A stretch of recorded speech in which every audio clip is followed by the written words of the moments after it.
you see my screen. And first question. I don't want to read it. I hope that you can read it without me. And it's a really interesting question, and it will be really interesting to know your opinion about AI literacy and why it's really important in today's world. And if Mashiko ready to answer, we can start. Yeah, hello everybody. Thank you so much for inviting me. I'm honored to be speaking on this panel. So the question is, what is the essence of AI literacy, right? And if you think about it today, we have to interact with AI basically every day with our phones, with our computers.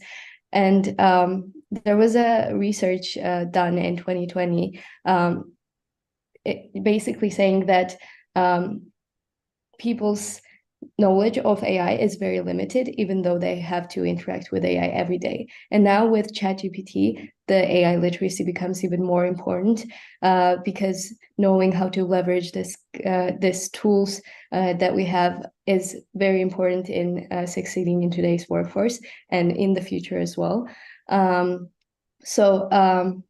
The research that I said was done by Long and McGurko, and they defined AI literacy as a set of competencies that enables individuals to critically evaluate AI technologies and effectively interact with them, to use them online, at home, and in the workplace. And I really believe that this is crucial in today's future. And there are a lot of courses right now emerging to get this AI literacy, but by Google, by IBM, and by AI for All, as far as I know. So I would really recommend everybody to look into this because AI is here to stay, and it does make your life better. It does make your work more efficient and your studying more efficient. So yeah, I think that's my answer. Okay, thank you so much. Really interesting. Konstantin, are you ready? Yeah, I guess the cue is up to me. Hello, everybody. I'm very honored to be here as well.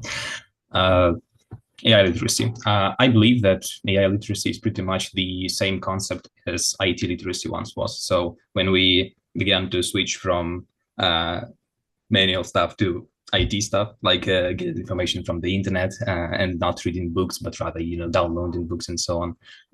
This was scary to some people because they didn't understand how it works. They didn't understand how to use these new tools that information technologies provide. And pretty much this same thing is now happening with AI. People don't know what AI is. People, I would even say that some people are scared of AI. They think that it takes something from us. The functionality that it provides is too much for people. And so, yeah, AI literacy is very important right now, since these accusations, if I could name them that, are mostly false. AI isn't really scary, and it's very efficient and great tool to achieve the task at hand. Everyone is aware that the AI technologies are very widespread right now. They are pretty much in every single field of study, field of work, field of life, let's say that. As we enter this new era of problem solving, where using AI tools is pretty much the preferred and the most effective way of solving a problem, people need to adapt to these changes and understand that artificial intelligence is a very efficient tool that can be used to achieve a lot of goals. That's my answer. Thank you. Thank you so much. And Lily? For me, when I think of AI literacy, I think of people being able to know how to use it, understand how it works, and then apply it. So people should be able to use these tools and understand how it works, its functions, its limitations, its implications. And by really understanding how it works and being AI literate, I think people could be less worried about AI taking over, because now they'll be able to find what can humans bring to the table that AI can't. And so by really understanding how it works, we can focus on how we can bring human value to the table. And then finally, it's about being able to apply AI and leverage it in creative applications, and being able to advance society through the power of AI. Thank you so much. Thank you so much. Really interesting opinions. And I just noticed, I forgot to say that our students didn't solve these questions before. Yes, it's really a surprise for them. And I will continue. And next question. Okay. Have a little time for thinking about it. And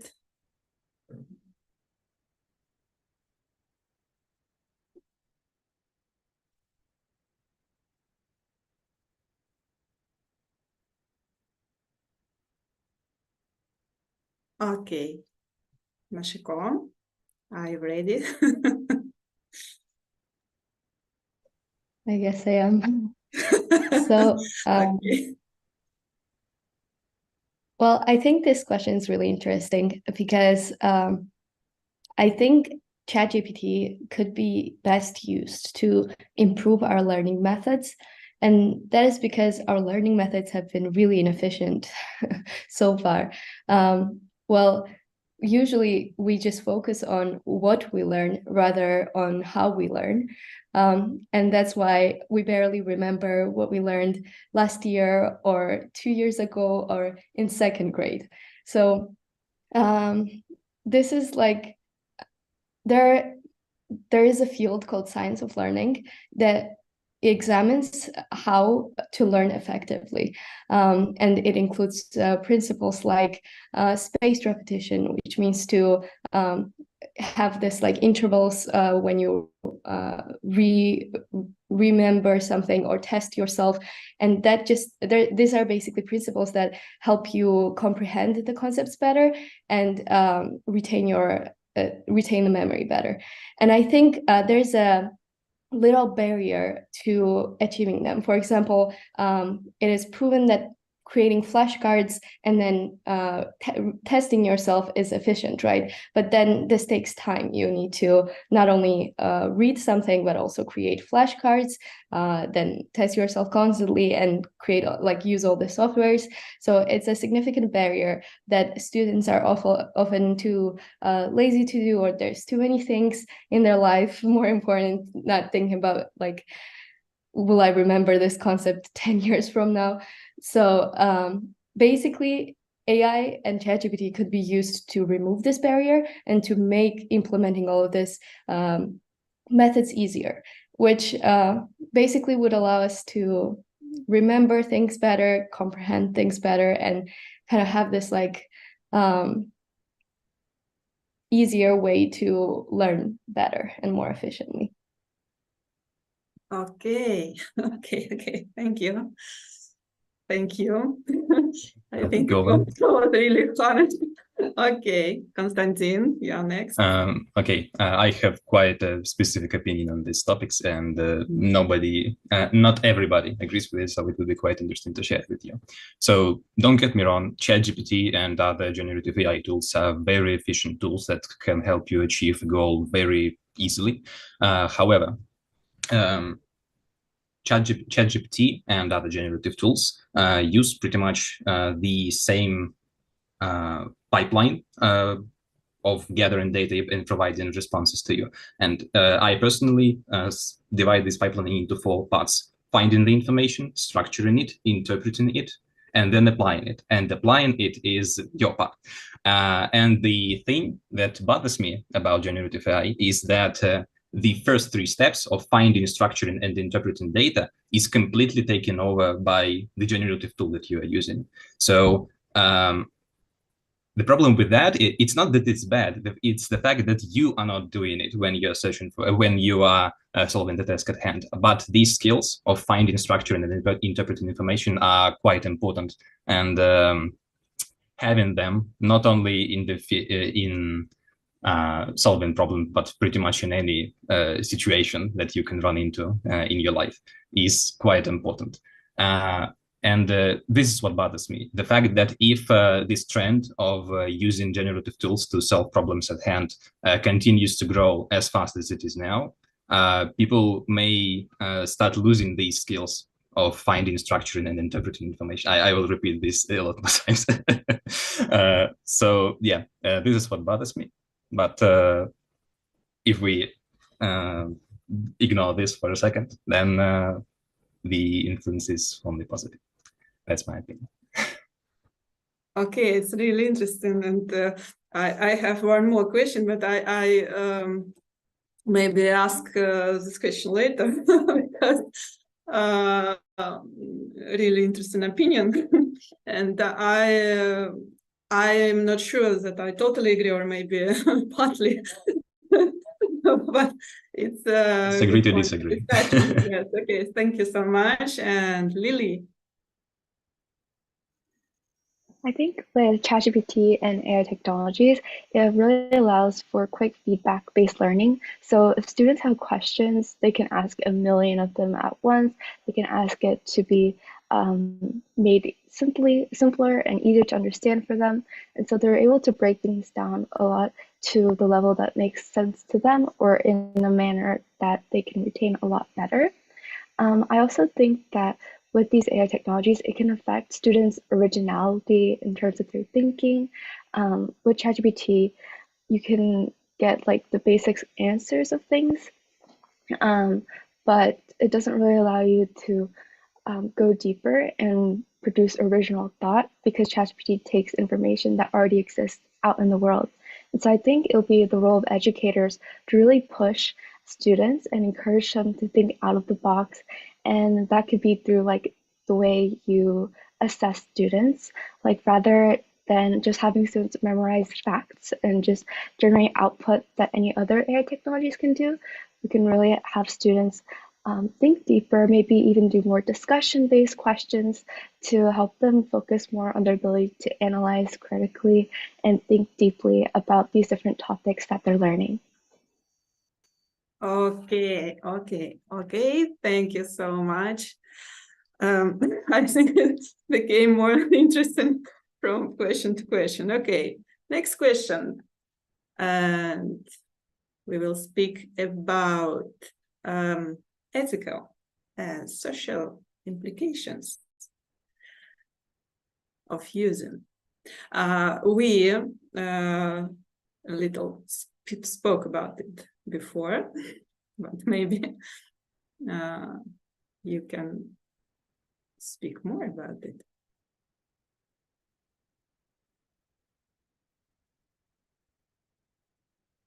And maybe if you want, we can change order. For example, Lily will start. Okay. And next question, Konstantin will start. Okay. Okay, thank you so much. And Lily, okay, just start. So I think some implications, like I mentioned earlier, is like the lack of creativity, also possibly the lack of communications.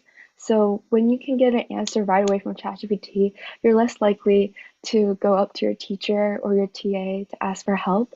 And so I think it'll be important for students to still be able to learn how to engage in communication and ask questions verbally. For me personally, I learned so much by talking with people and engaging in conversations with people. So it's going to be so important to make sure that we encourage that moving forward. I think another implication would be the issue of accessibility. So certain AI tools may not be available to everyone. For instance, ChatGPT 4 requires you to pay money to afford this tool. And so students with access to ChatGPT 4 will have access to more relevant and new information, may be able to produce better grades, whereas students who aren't able to afford certain tools may find the opposite. Or another tool, for instance, Grammarly, allows you to improve your writing. And so students who write essays using the help of a paid tool like Grammarly may be able to do better in school compared to students who don't. So I think it's important to take that into consideration and making sure that we provide an equitable playing field in the world of education. Okay, thank you so much, Konstantin. Yeah, I also have quite an opinion on this topic. I will focus more on the everyday life aspect of this question, if that's okay with you. Okay. Bringing the parallel from the first question that I answered, where I compared the AI boom to the IT boom, I think that the same logic applies here. So when IT started developing, when the internet came around, when technologies in general started to bleed more and more and more into our lives, people, let's face it, they started seeing each other less. They talked more and more on the internet. They like sending letters and stuff isn't anything interesting to the people still do this because it seems romantic, but most of the time people chat online, and they if they have the option of not to meet and not spend their time on going outside and then spending time with their friends, they would most likely take it. With AI, I think that this same trend continues. So perhaps AI-generated content may continue to separate people, maybe. I mean, in the way that I don't know, some part of your message to the other person may be generated by AI, so you don't really have to try and formulate your feelings and emotions or something like that. Like AI generated content is a very big thing right now, like videos, music, pictures, even AI generated people. Like the other day I saw a video of a person that really doesn't exist, but she has an Instagram account with like actual photos that were all generated by AI, and the description of her account was also generated by AI. So this is not really great, I guess. On the other hand, well-trained AI models may help customers be more satisfied. Like Lina mentioned, if you can immediately get an answer to your question from a pre-trained model, that's quite a good thing, I guess. But let's not forget that every time you replace a person with artificial intelligence, this person loses a job. It's another question that after this, 3 more new jobs are created, but it exists. It's there. I guess I would say something like that. Yeah. Okay. My questions. I have more and more questions for all of you, but I'm not sure that I have enough time. Okay, Mashiko, you're next. Yeah, I mostly agree with Lily and Konstantin, and especially with the point of accessibility, because well, our tools get more and more powerful, and the access to them will make the gap between a person who uses them and cannot use them bigger. So I do agree that it's very important to make it accessible on a bigger scale of a global education. And I think ethical considerations are really important in terms of the limitations of AI tools as well, like biases, like hallucinations, and also privacy issues. And I think this should be communicated to students very transparently, as well as to educators, because every day they use ChatGPT and, like, for example, input student information, or students input their assignments, they're sharing a part like an information that could be used for training these models. So I think there's some carefulness that needs to be there. And with social implications, I really believe it depends on the way we develop AI, not we, but people who develop it, and how much human-centered they will be. For example, as you know, there is a company, Humata AI, Humane AI, which is trying to remove this barrier of the technology between us and reality, and have basically like an AI attached to a jacket that functions as our phone, as a camera. So you don't need to like have this screen between you and what you want to like record or things like that. So there are there are ways we can make it worse and ways we can make it better. It just depends on which way we go. And I think to a certain degree, having like some regulations and some clear direction towards AI not being the center, but humans being the center, and AI being more like a co-pilot to us achieving our goals and our tasks better is like the way to go. Yeah, I totally agree with all of you, and it's a really interesting situation. And sometimes I think how many different things I saw before and how many different things I will see. And it's really interesting how do people use all new technologies, and part of them use it for driving something, for driving education or other areas, and part of them trying to break something with them. It's really interesting situation. Okay, and last question from me, and maybe not last question from our participants. Okay. And just dream, just dream about education 5.0.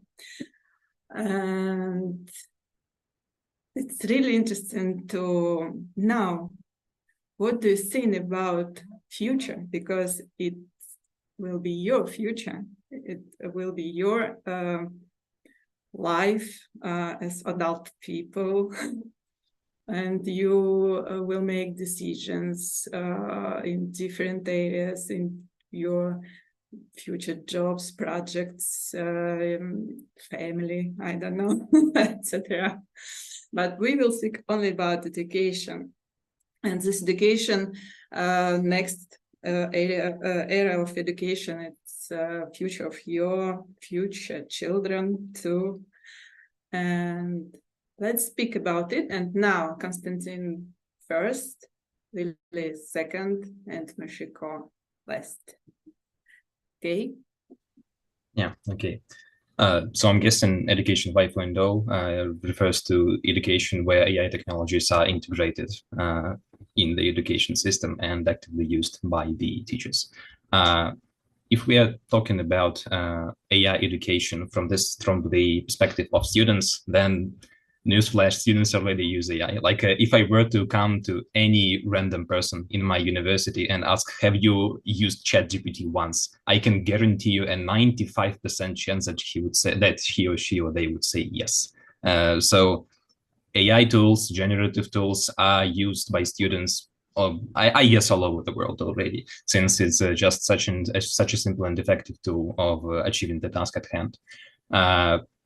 Yeah, this is from the perspective of students. If we switch to the perspective of teachers, which are, as far as I know, are not really using AI technologies in education right now, and if we discuss the topic of how to integrate these technologies, I believe that this splits into two cases. If teachers wish to embrace AI technology and use it in the education process and understand that students also use these technologies, then the subjects that these teachers are teaching need to focus more on learning and focus less on learning and more on practicing. Since if you are embracing AI tools, then you understand that getting the information and learning it isn't really a problem for the student. And the task at hand is to teach the student to use this information to solve tasks that they encounter on their way. If, on the other hand, teachers are not willing to embrace AI technologies and continue teaching how they are teaching right now, understanding that the students are using AI technologies to go through the assignments, then I guess the teachers need to, and the education system in general, needs to have disciplines that focus on the requirement of possessing the skills that I mentioned in the second question of finding information, structuring information, and interpreting it without using AI technologies. So it's kind of ironic, but if you don't wish to have AI disciplines in your university, then you need to have disciplines that refer to AI in some way. Okay, that's my opinion. Thank you so much. Okay, next, Lily. I would also say I agree with Konstantin. I think that in the future there'll be less exams where it's just like black and white answers like A, B, C, D, but more project-based and discussion-based where students can really be able to talk about these topics at a deeper level rather than just memorizing simple facts. And I think in the future it's really great for students to be able to get that personalized and individualized attention that isn't really possible right now, given that usually, at least in primary and secondary schools in America, the class size ratio is one teacher to about 30 students. And so for one teacher to have to cater to all 30 students, different ways of learning, paces of studying and gaining Lily, you maybe you have problems with the sound. We're kind of losing you. Yeah, little.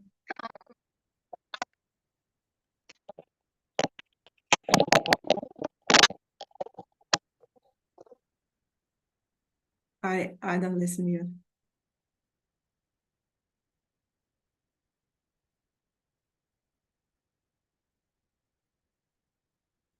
Okay, I think we have a little problem with connection, maybe. It's better. Can you guys hear me? Yeah.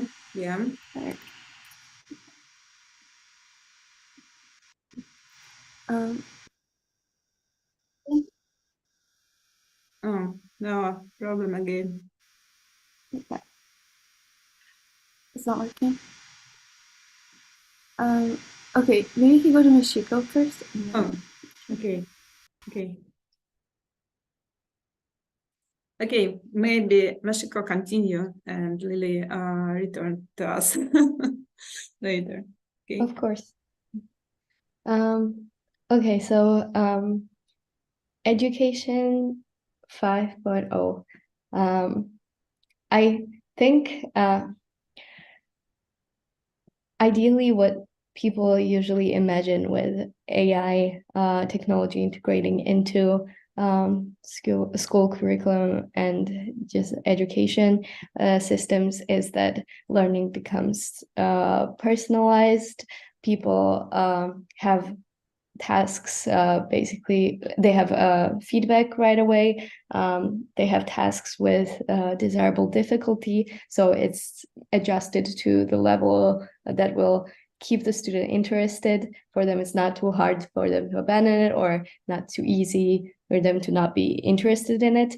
And I think these are all great things, but I would still be cautious in terms of personalizing education too much and basically saying that schools wouldn't be required in that sense, because I think the social skills that students develop in school, just based on the fact that they have shared experiences and shared curriculum, is really important. So ideally, I would imagine such a situation where students go to school, still have the same curriculum, maybe enhanced by AI by the teacher, and then when they go home, they use AI tools that are specifically tailored to education, because right now everybody's using ChatGPT, but it's of more general purpose, right? And then yeah, their homework experience is much more personalized, so they have the ability to finish their homework, stay interested, and learn more efficiently. Yeah. Dear colleagues and dear students, I think that we heard really interesting points today, and maybe some of them I even want to write and post in our social networks, because I think that we got really many interesting voices of future and interesting points for our all our projects and for all our maybe ideas, and it's really important situation, and it's a really interesting situation which we have now with artificial intelligence, and not only with it. And I remember one of my colleagues, she is teacher of design, of web design, and she started her learning course from painting by brushes and pencils. And after that, showed the students computer graphic, etc. And she said it's only for understanding how technologies could help us. And maybe, yes, maybe we can continue to do like now our courses, etc. But we have to understand that our students use all these technologies every day. And if we don't understand it now, we will have many interesting problems in the future. And I really appreciate our beautiful guests, because I believe in our future after this session. I know that you understand how these technologies are really effective, and how they which risks they could bring us. Yes, and I hope that you will use it effectively, and not only it, all future potential interesting tools which we will have after 5 or maybe 50 years. I don't know. Yeah, thank you so much. If you have questions, dear colleagues, if you have questions for our students, maybe first question, which we could receive now. And I can see that Mashiko had enough time for answering questions about her project. It's really interesting project, and I want to pay your attention for it, because she's so young, but she make big project, and it could be really interesting for part of you, maybe. Yes, thank you so much. And Oksana, maybe we finished. Yes, thanks so much, dear students. It was really exciting. It was wonderful that you have different opinions, different visions. So from our side, we also understand that There are a lot of potential to improve the current methods of education.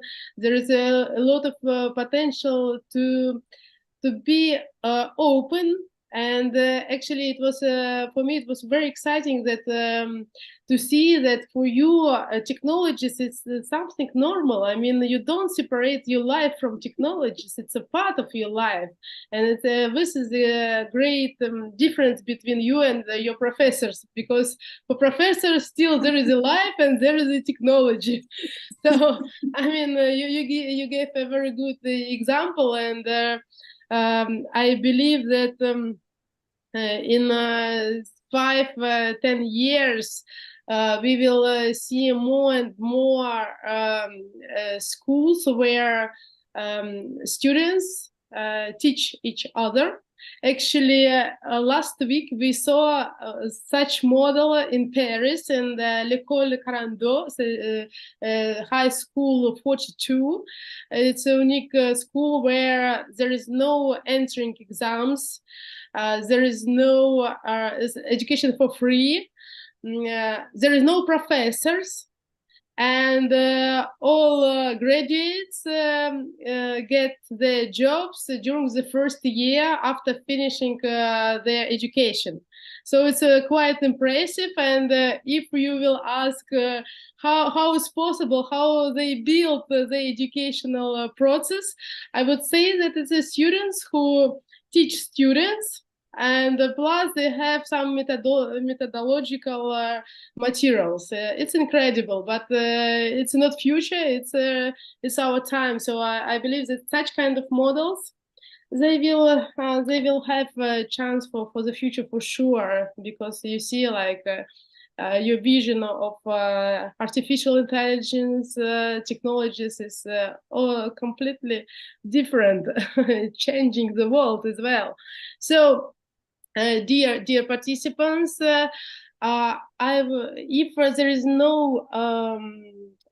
no additional questions, I would like to present our next speaker.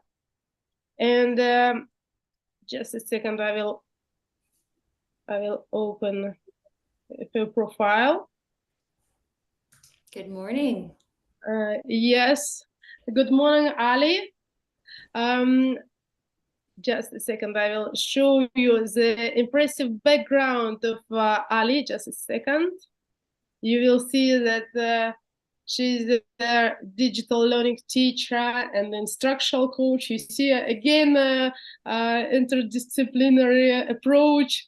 Then more than 20 years, and our guest from USA, and it's also very exciting always, because you know, we are in Europe and we work with Central Asia, so it's more or less we know like with bubble what happens in the head in the educational environment, but it also always very exciting to see how it's going in the US.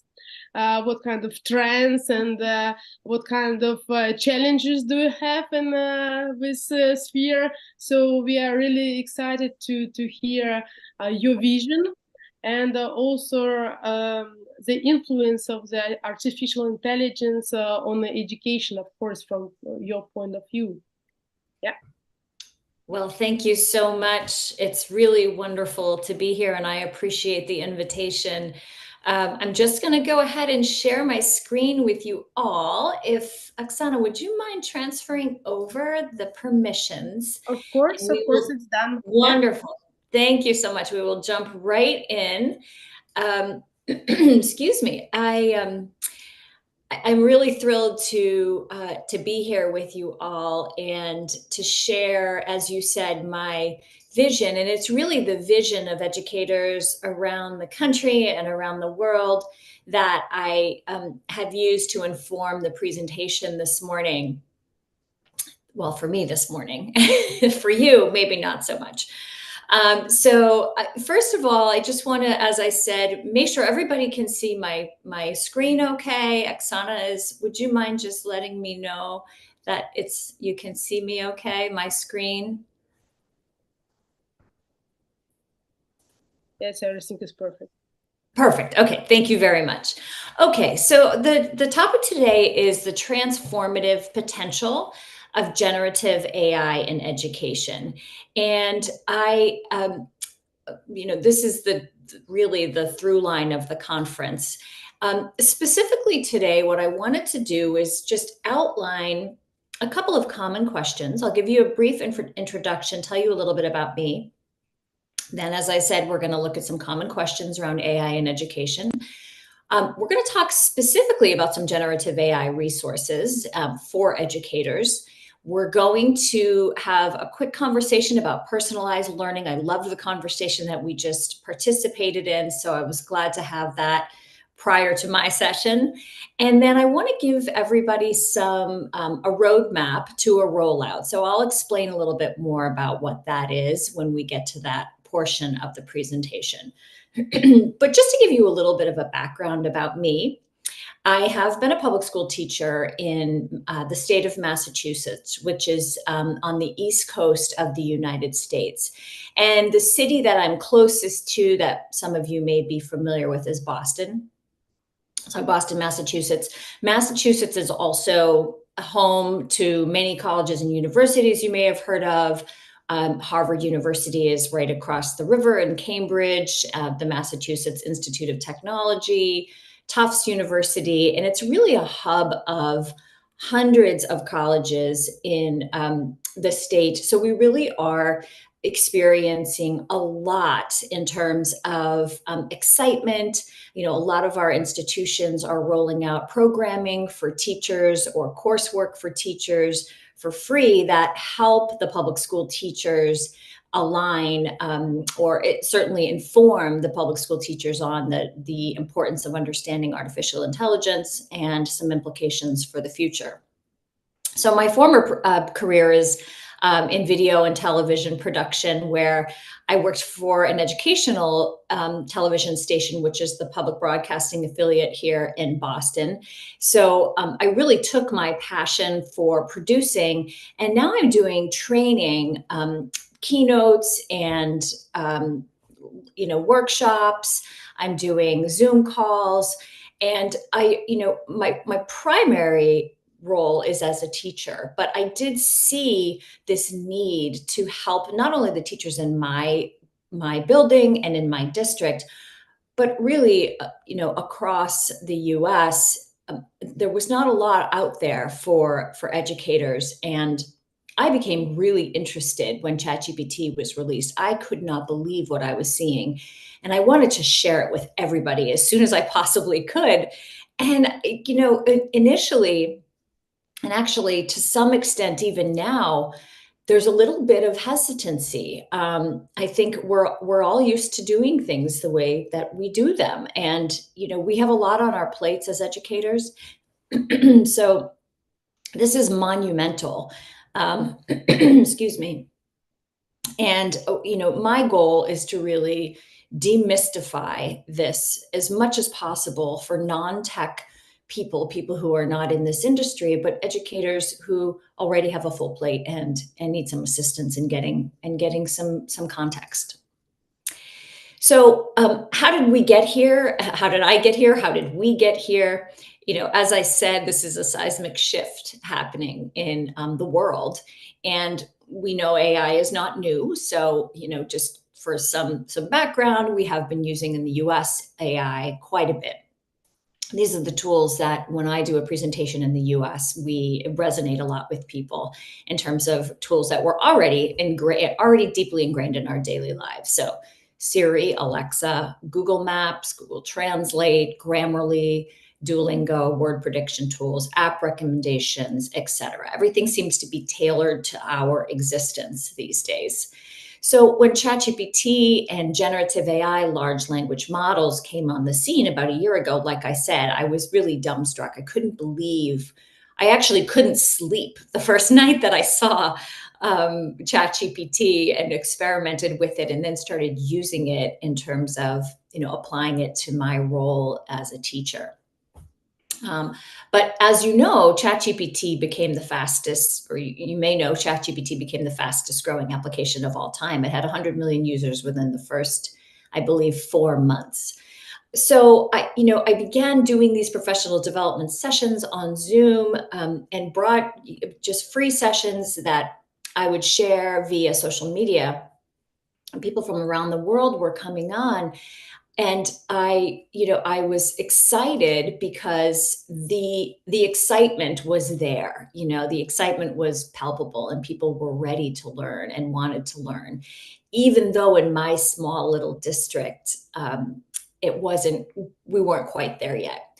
So this new AI, the generative AI, is a type of artificial intelligence that can create new content. So this is completely different from the AI. Well, not completely different. It's built on similar systems, but it's different for us in terms of generating content from pre-existing data and then actually learning from that data, learning from the content and produce to create better results. Some examples, obviously, are large language models like ChatGPT, and there are hundreds of additional tools now, thousands of tools actually, generative AI, that are available to us. So, wow, can that be overwhelming for an already stretched educator? Certainly, in my area of education and my grade level, which is middle school, this is a lot to learn.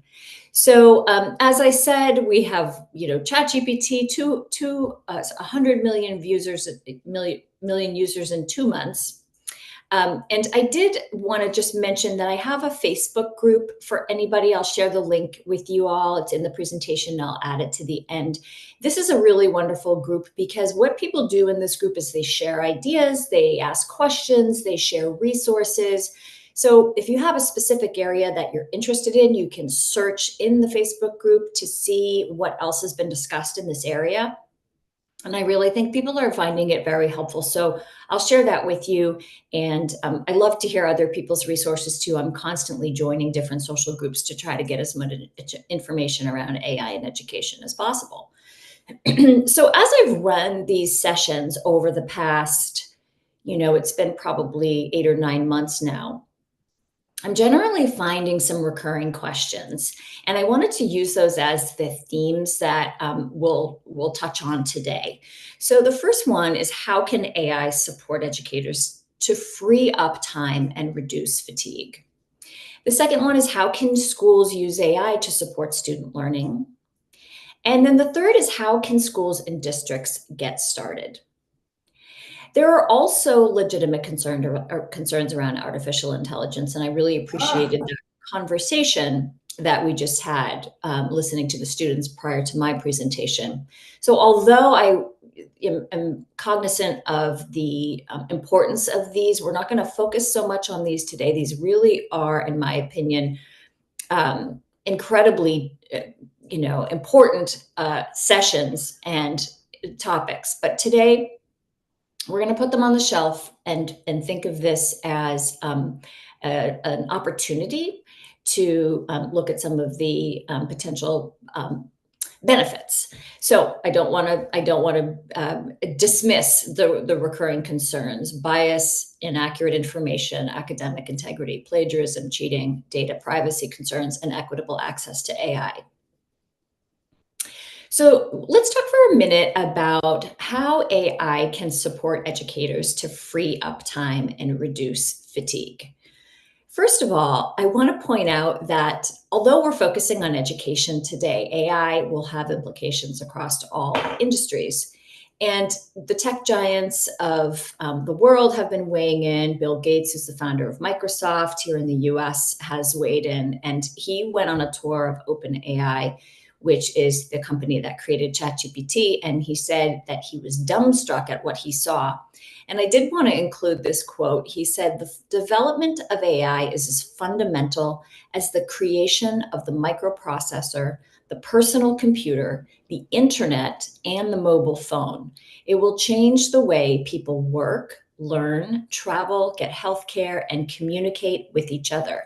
Entire industries will reorient around it. This will change our world." So why are we here today? And what is the discussion about? How will this impact education? And as I said, the time-saving element for educators is one that I want to start with. So in the United States, there was a Gallup poll last year at the end of the year 2022 at the end of the school year. And the teachers surveyed were expressing extreme fatigue. So 44% of the teachers in the US have reported that they are feeling burned out. 55% of educators are ready to leave the profession earlier than planned. 35% of teachers reported they're likely to quit in the next 2 years. And 80% of educators are taking on more work due to unfilled job openings.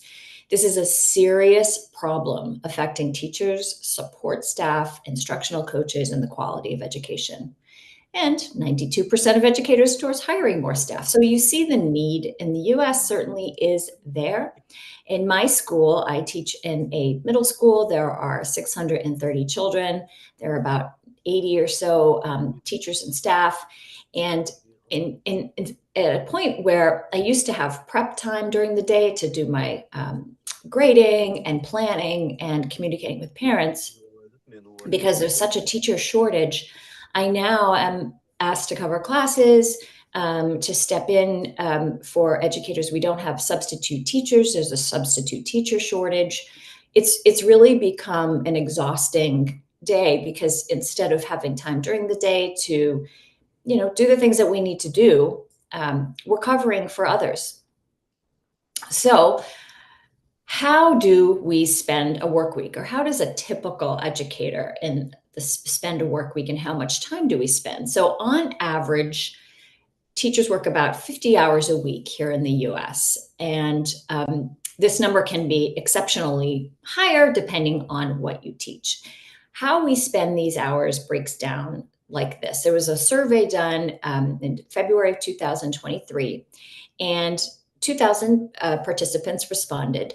So we spend about 10 and a half hours on prep. So that's things like lesson planning, that's things like material prep, 6.5 hours on evaluation and feedback. So grading papers, quizzes, tests, depending on what grade you teach or what grade a teacher is teaching, that number can be much higher.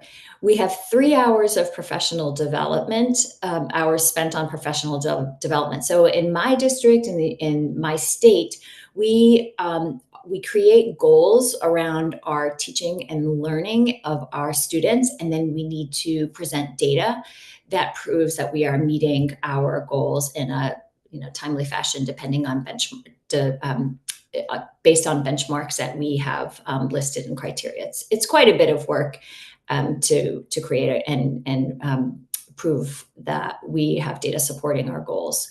And then 5 hours of administrative tasks. So that would be things like professional development meetings, staff meetings, team meetings where groups of educators come together to plan for the week. Let's see, communicating with families, communicating with administrators, maybe making a newsletter for your curriculum. So that's about half of your work week, 25 hours out of 50. So these tasks can now be assisted and in some cases automated with the help of AI.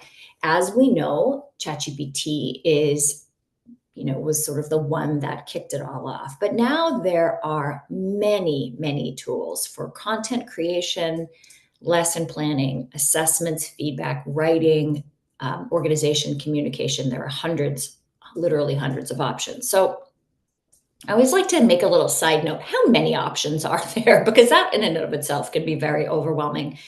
When I started working in this space in terms of becoming really interested in finding out how, as much as I possibly could, on how these tools could help my colleagues, I made a spreadsheet, and it was called the 77 AI tools for teachers.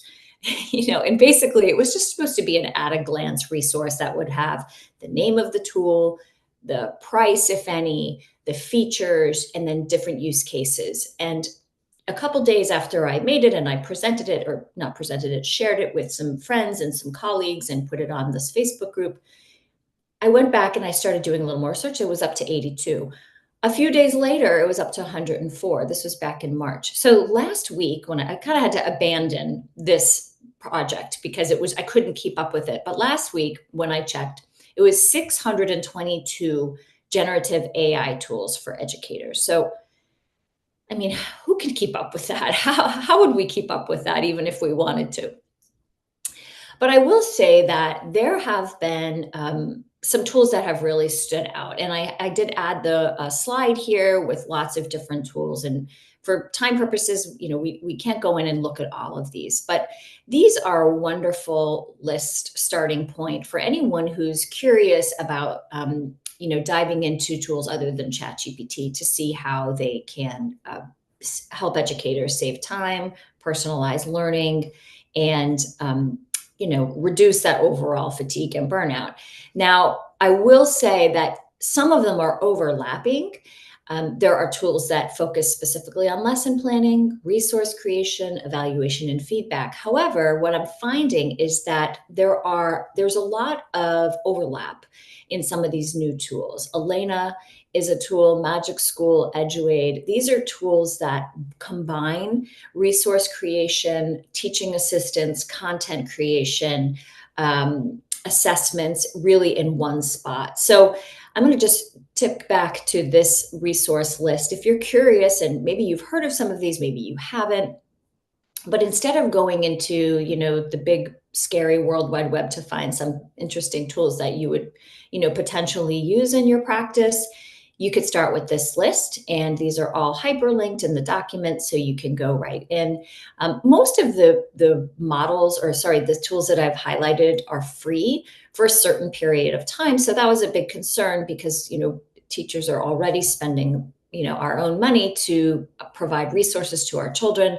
And so a lot of tools, certainly instructional tech tools, sometimes come with a fee that teachers are responsible for paying. And I like the model of these companies in that you're allowed to use a lot of these tools up to a certain number for free. And then if it's a tool you find is really helpful and benefiting you or your students, you can decide to subscribe. And, because these are specific to educators, these tools, the price is relatively low. Okay, so in addition to generative AI tools for educators, there's also generative AI for text and images. We know these large language models like ChatGPT are very popular. Microsoft and Google have their own products, and then there's additional ones. Those are on the left. And then there's also image creation tools, which are fascinating. And I did subscribe recently to ChatGPT, so I am able to use DALL-E, which I used to generate this image in the background here. But there are lots of other image generation tools. I could see how this could be quite interesting for students. Certainly one area that I have suggested to some of the teachers in my school who teach ELA, English Language Arts, consider using DALL-E is to work on descriptive language with students. So if you're writing a descriptive essay, you can paste your essay into various AI tools and it will generate images. And what I found is that the students are incredibly motivated by, first of all, seeing the image, but then also going back and revising their work to make sure that it is as descriptive as possible, because what you write in your prompt is going to be what's displayed in the artwork. So on the right, you'll see lots of different ones for images, and I'm not sure about the pricing on all of these. I know because I am a GPT-4 subscriber, I am allowed to use DALL-E for free. But Canva is a presentation tool. I'm using Canva right now for my presentation, and that also has image generation. So it's kind of fun and interesting to explore as a teacher. Not sure how much more I'll use it right now with my students, but we're getting there. There's a lot to think about. And I also just wanted to include a quick slide on generative AI collections that I have found. These are just resources where you can go and look for generative AI tools if there's something specific that you're trying to do with your students or in your district, in your school, and you're not finding it elsewhere. These are just a nice database. These are various databases, basically what I was trying to do with my spreadsheet, that collect these different AI tools for educators and make them much easier to find. So I just put together a couple of slides on just different tasks that these AI tools can help us with. So there are 3 slides. The first one is everyday communication tasks. And those are things like writing emails, assisting with organizing, translating text into different languages, creating newsletters, goal setting, data analysis. It's incredible now what ChatGPT 4 can do with data analysis, assisting planning, letters of recommendation, observation notes and summaries.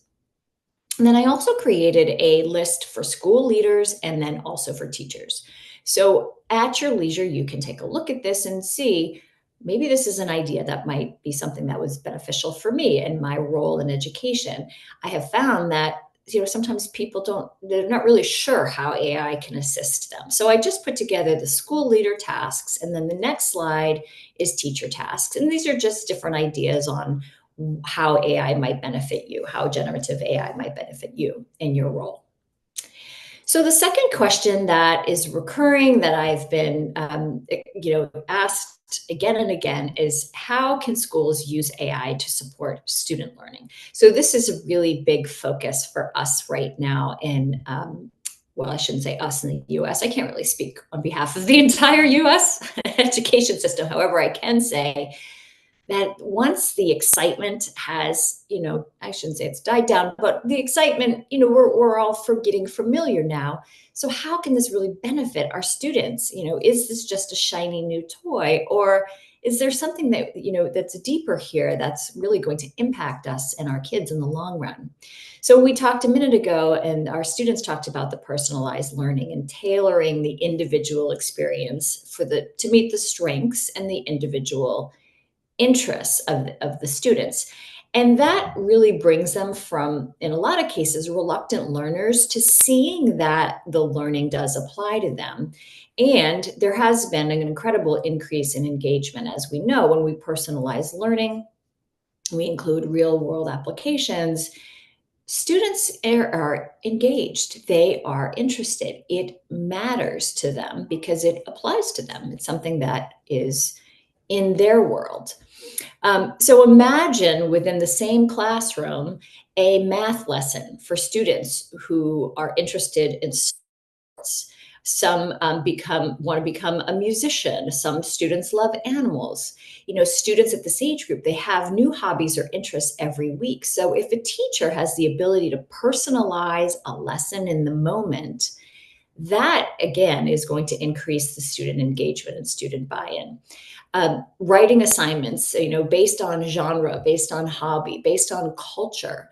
Traditional lesson planning doesn't allow for this type of on-the-fly adaptability and detail. And in the US and Massachusetts, in my district, we are expressly asked to teach to every single child.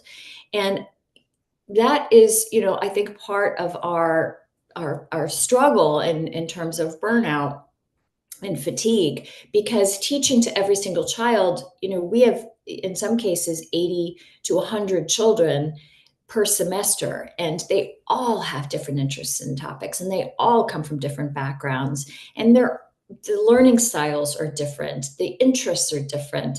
And so if these tools can really help us personalize and engage and hopefully reach all of these children, then I'm ready to take a look at all of that. I'm ready to really see if that's possible.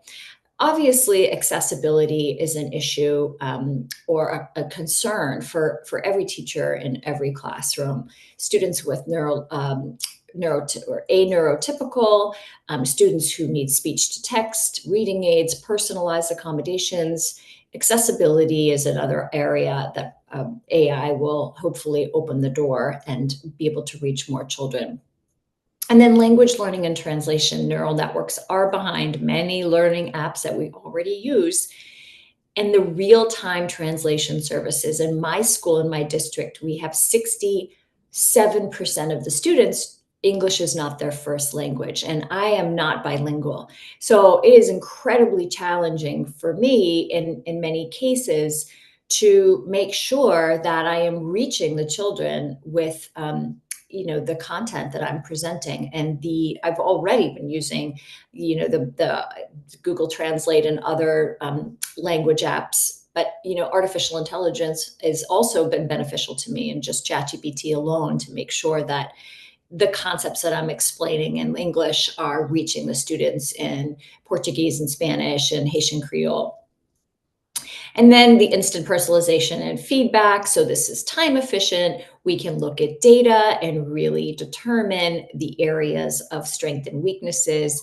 And then also I want to mention the consistency of feedback. So going back to our classrooms where we have 80 students or 100 students, personalized feedback looks different when you're grading essay number 1 versus essay number 80. So the consistency in the feedback is something that is exciting to us as educators. So we're not handing over the role of giving feedback to artificial intelligence, but we're certainly going to benefit from that teaching assistant who can take a first pass at an essay and make some recommendations and give some general feedback of what looks well done, what needs to be worked on. So that is, we're using some tools now in my school. We're piloting some tools to help our language teachers with personalized feedback. So the third question that comes up is, how can schools and districts get started with their journey and creating policies around AI and best practices around using AI, both at the teacher and at the student level? And one thing, I did take a quick at this peek at some data. 7% of institutional, only 7% of education systems worldwide are providing guidance at this point in generative AI applications. And as we know, it is relatively new. And 87% of the teachers who were polled in this EdWeek Research Center survey, there's 2,000 teachers, they said they had not received any professional development around AI. So this is certainly a need for many people. I just want to check the time. Okay, so how do we get started? I put together a couple of resources on getting started for people who are ready to, or depending on where you are, this may already be happening in the US.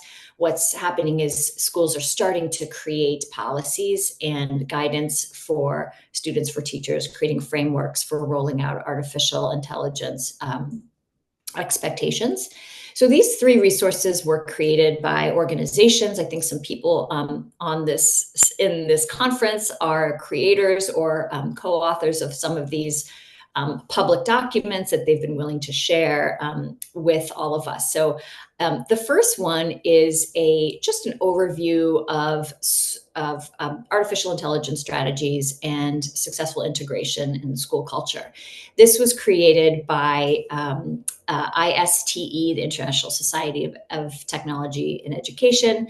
And I really like this resources for school leaders who might be unfamiliar. This is a nice place to start. It's a very digestible document with, it speaks to people with little to no tech knowledge, which I think a lot of our education leaders could be in that category.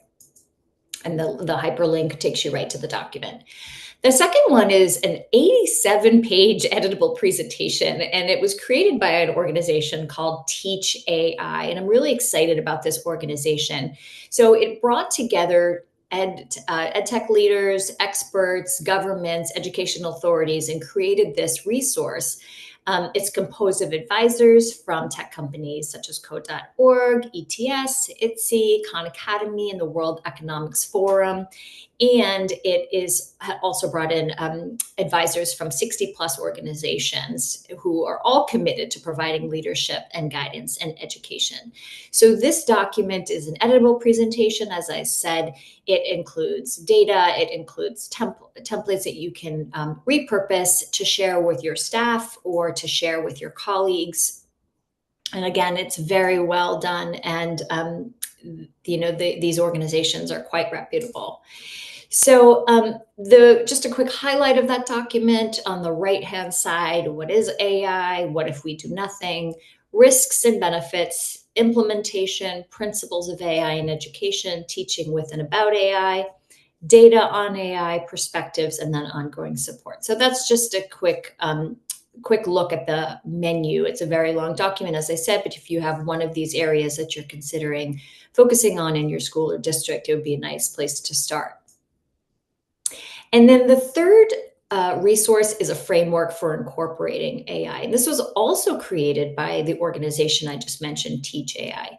And you can use this toolkit when you're developing a vision and the policies for your school and for your district. So what does this include? This is a wonderful framework. So a vision, again, some principles on and guidance. I really appreciate that it has considerations for your existing policies and how those would, how AI policies would be interwoven into your existing policies, AI in education presentation, letters to families, to staff, to students. Now, all of this is, just like with ChatGPT, these are just the framework or skeletons that we can use to start to build our own resources. And I really do appreciate that these samples are here.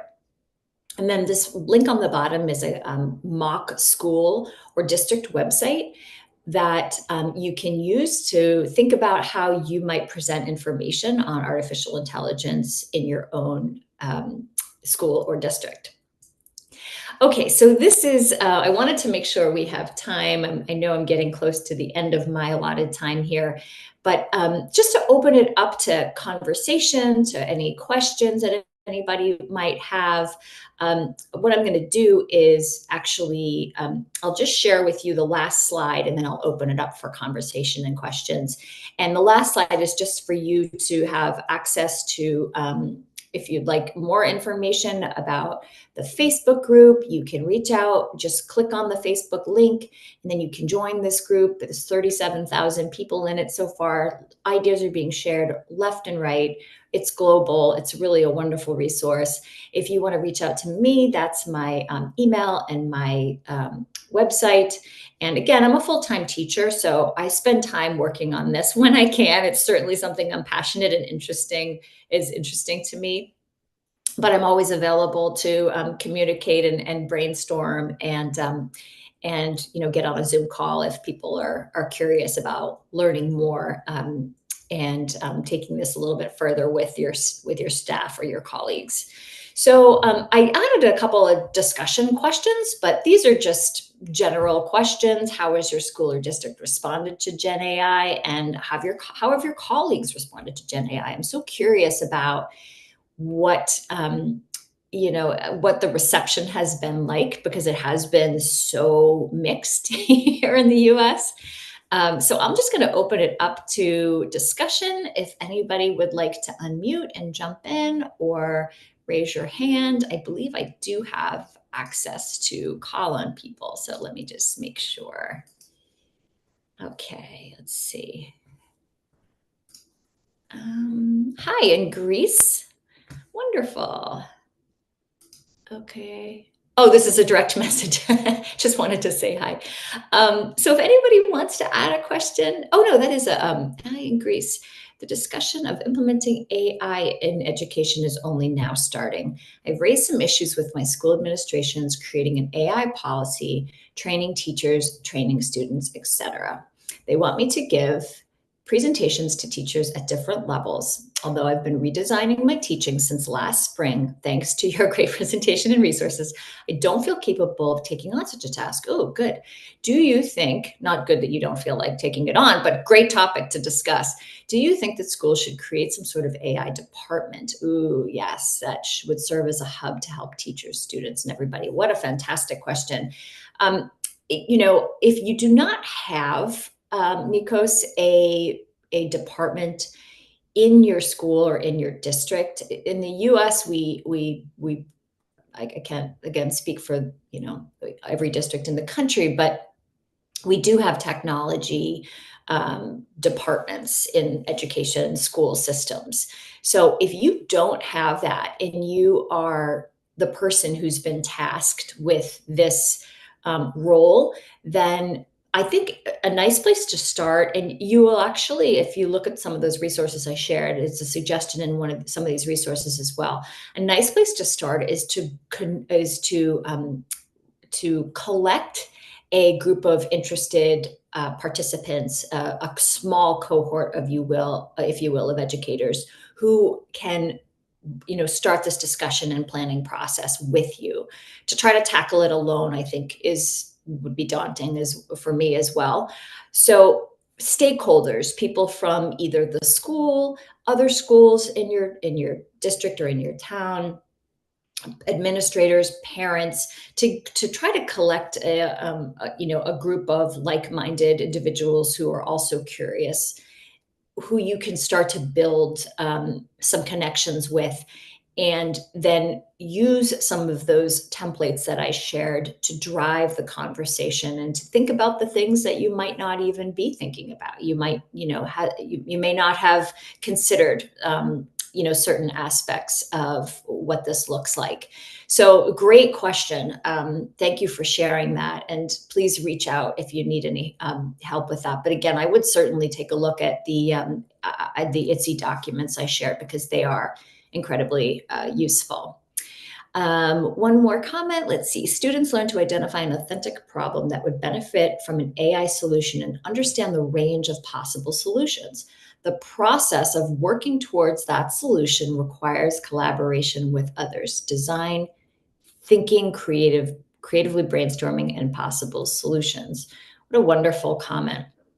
Do you think SS will stop writing essays and motivational letters? SS meaning students, I assume. I don't think so. I know in our school right now, I can only speak from our school.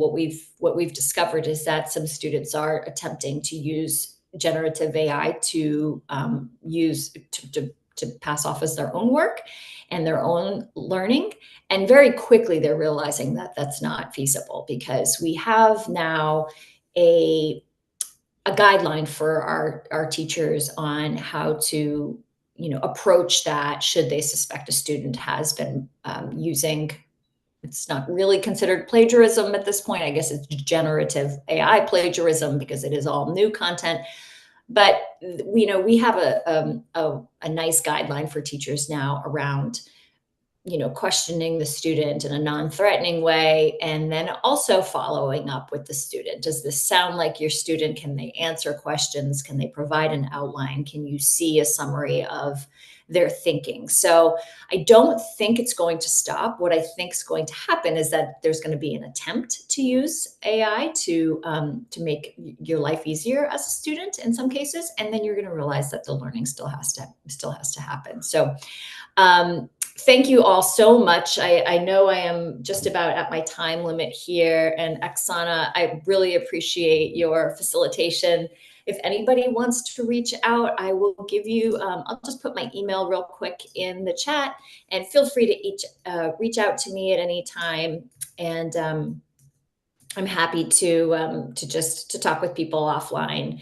AIPT. Of course, Ali, thank you so much for your presentation, because when I look at your slides, I had a feeling that when you try to give your target audience some information and share knowledge and so on, what we actually did during our master classes before, and they believe you, but still always there is a certain part when people think, they think in Europe, they think like this. And when I listened to your presentation, I thought like, yes, it's the same problem. It's the same, like, a percentage of burnout. I mean, the problem are the same. So it means that the solution which gives Belgian Education Council, which gives our partners to professors, could work everywhere. And from our side, I would like to propose you cooperation with the Belgian Education Center, because we have a line of program for development, for professional development for professors, where we help professors to avoid these burdens, to decrease their volume of work, to delegate a lot of stuff of their daily routine, which are not interesting at all, to artificial right. we planned actually to also to create such kind of professional development program, and as far as I understand, you have a lot of practical experience in this topic, so probably you could become one of the author of such kind of program, so it could be really great. Well, I'm excited about sharing what I know, and I will say that it is very interesting for me also to hear that you're having the same issue with burnout, because I really I'm not I know our experience, what we're experiencing here, and it is a national crisis almost in education, the lack of we have 300,000 positions in education that are unfilled in the United States right now. There's a reason for that, and so I'm very interested in the in this particular aspect of artificial intelligence being a teaching assistant for everyone. So I'm glad to hear that. This is the same idea which we're trying to push. So that's why I was really happy to hear you, and I said like that's great to find somebody who has the same direction of thinking, so we could do something together and we could push this idea over the world, because you're in Europe and Central Asia and so on. Yeah, no, it's great. So thank you so much for your presentation, and you're welcome. Yes, I truly hope we will have cooperation. Oh, you're welcome. It's been wonderful to be here, and I'm heading off to my middle school right now, but I'm excited to come back later and see the other presentations. So thank you again for having me. Thank you so much. Okay. Dear participants, I would like to make again a small break, about 10 minutes, because you see our daily conference, of course, during such a daily conference, of course, we need to have some kind of breaks for little snacks, for coffee, of course. I looking forward to see you again at 1 p.m. 10 minutes. So we will continue. And as I said, it will be a small interaction part with a very nice presence. And then we will have our 2 more speakers, very charismatic, very creative thinker, and also like decision maker. So for sure, I advise you to not go far away from your computer, because still we are looking forward for the next speakers and next part of inspiring, useful, practical information. See you in 9 minutes.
Dear ladies, dear gentlemen, exactly 1 hour 10. So I would like to invite our next speaker. Just a second, I will show you information about this charismatic person, Dr. Nicholas Jackson. You see the profile of our next speaker is also very exciting, and he has more 20 years in the sphere of education and in universities, in school, and of course he has specialization in pedagogy and also educational technologies such as artificial intelligence. So during his presentation, Nick Jackson will focus, of course, his attention on artificial intelligence in education and on the changes which has been happened during this year. So in a second, I will give you the floor. Nick, just try. Please, could you start? So I will give you the right to be co-organizer and to share with us your screen. Yeah, sure. Can you hear me? Yes, yes, yes. Everything is perfect. Awesome. Okay. Do I have rights to share now? Yes, you can. Yes, you can. Okay. Let's go. All right. So, all right. I'll just pull up. Yeah, I've got many windows open. So let me get the right window open. This will be this one. Okay. Let me get it on here. Yeah, super. Okay. Oh, very good. Okay, it's getting late in the night here in Adelaide, so I'm on the other side of the world. I'm here in Adelaide, Australia, but I'm originally from the UK, as you may be able to tell from my accent. So I'm going to, well, first of all, before I start today, is that, yeah, I have got vast experience in this field, but let me tell you, as I always say, that I start every single presentation, I am not an expert, and none of us here are experts. We're not experts in AI, and we're not experts in AI in education. What I am is somebody who's passionate about this, someone who lives this every day, someone who shares extensively, someone who gets involved in discourse and discussion and experiments and explores, probably more than most people.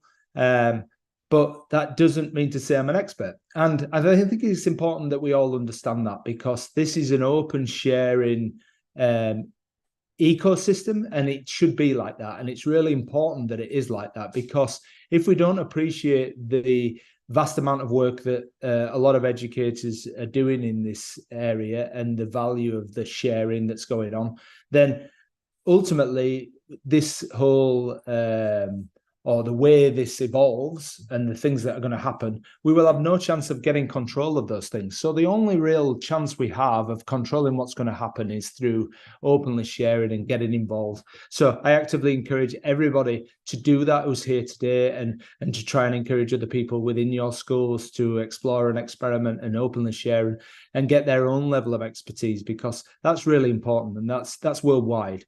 So I like to start off by saying that, but yeah, and then let's go forward from here. All right, so today I'm going to talk about some of the things I've seen during the last year, both working within Australia, but also working across the world in different projects, presenting online, presenting face-to-face in the UK, building courses for colleges in America, all sorts of wild and wonderful projects that I've done this year and continue to do. And what I see happening and the sort of things that have evolved in the last year, some of this might be quite startling for you, and some of this might be things that you already know. So let's have a look at these ideas. So this image I've created here very quickly in an image generator. This one was created using Midjourney. This portrays a woman waking up in a new dawn. And the reality is that a year ago, and it is the birthday of ChatGPT today. So a year ago today, this whole thing suddenly appeared. For the majority of us, we had no idea what this was or what was going to happen, and it was a complete revelation. And really, it should have been, for all of us in education, I believe, the most exciting moment in certainly in our lifetimes in this profession. But for some people, it's not been like that. It's not been a new dawn. It's been a slow waking up. For some people, they're still asleep. They haven't really woken up to this. And for some people, they've woken up in a cold sweat. Our last speaker sort of referred to that idea, is this idea that they're being challenged and this is scary and all these kinds of things. So that picture there only portrays a small portion of educators and what this means to us. And this is the case all around the world. We are sharing a lot of things, but we've got to understand that there are parts of the world that are not sharing this as well, and they haven't been touched, and we can get into equity sort of arguments around that. Okay, so talked about in the last slide, but actually, when you look at this, ChatGPT, the time it took to reach 1 million users quickly got surpassed by Threads. Threads only took 1 hour to get to 1 million users. So how about that? ChatGPT took a much longer period of time. So what does that tell us? That tells us that although ChatGPT broke all rules at the time, Threads came along and quickly, blew it out of the water.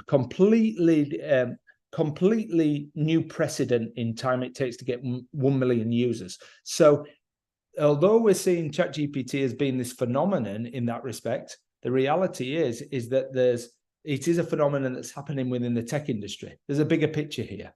So if things come along that at a big deal, they actually get to an excessive amount of users in a very short space of time. In other words, there's a trend here, and you can see it happening there as things come along. So Netflix, Kickstarter, and we go along. And if you actually look at the timeline of these particular apps and these particular pieces of software, you'll realize that as they become newer, they take less time.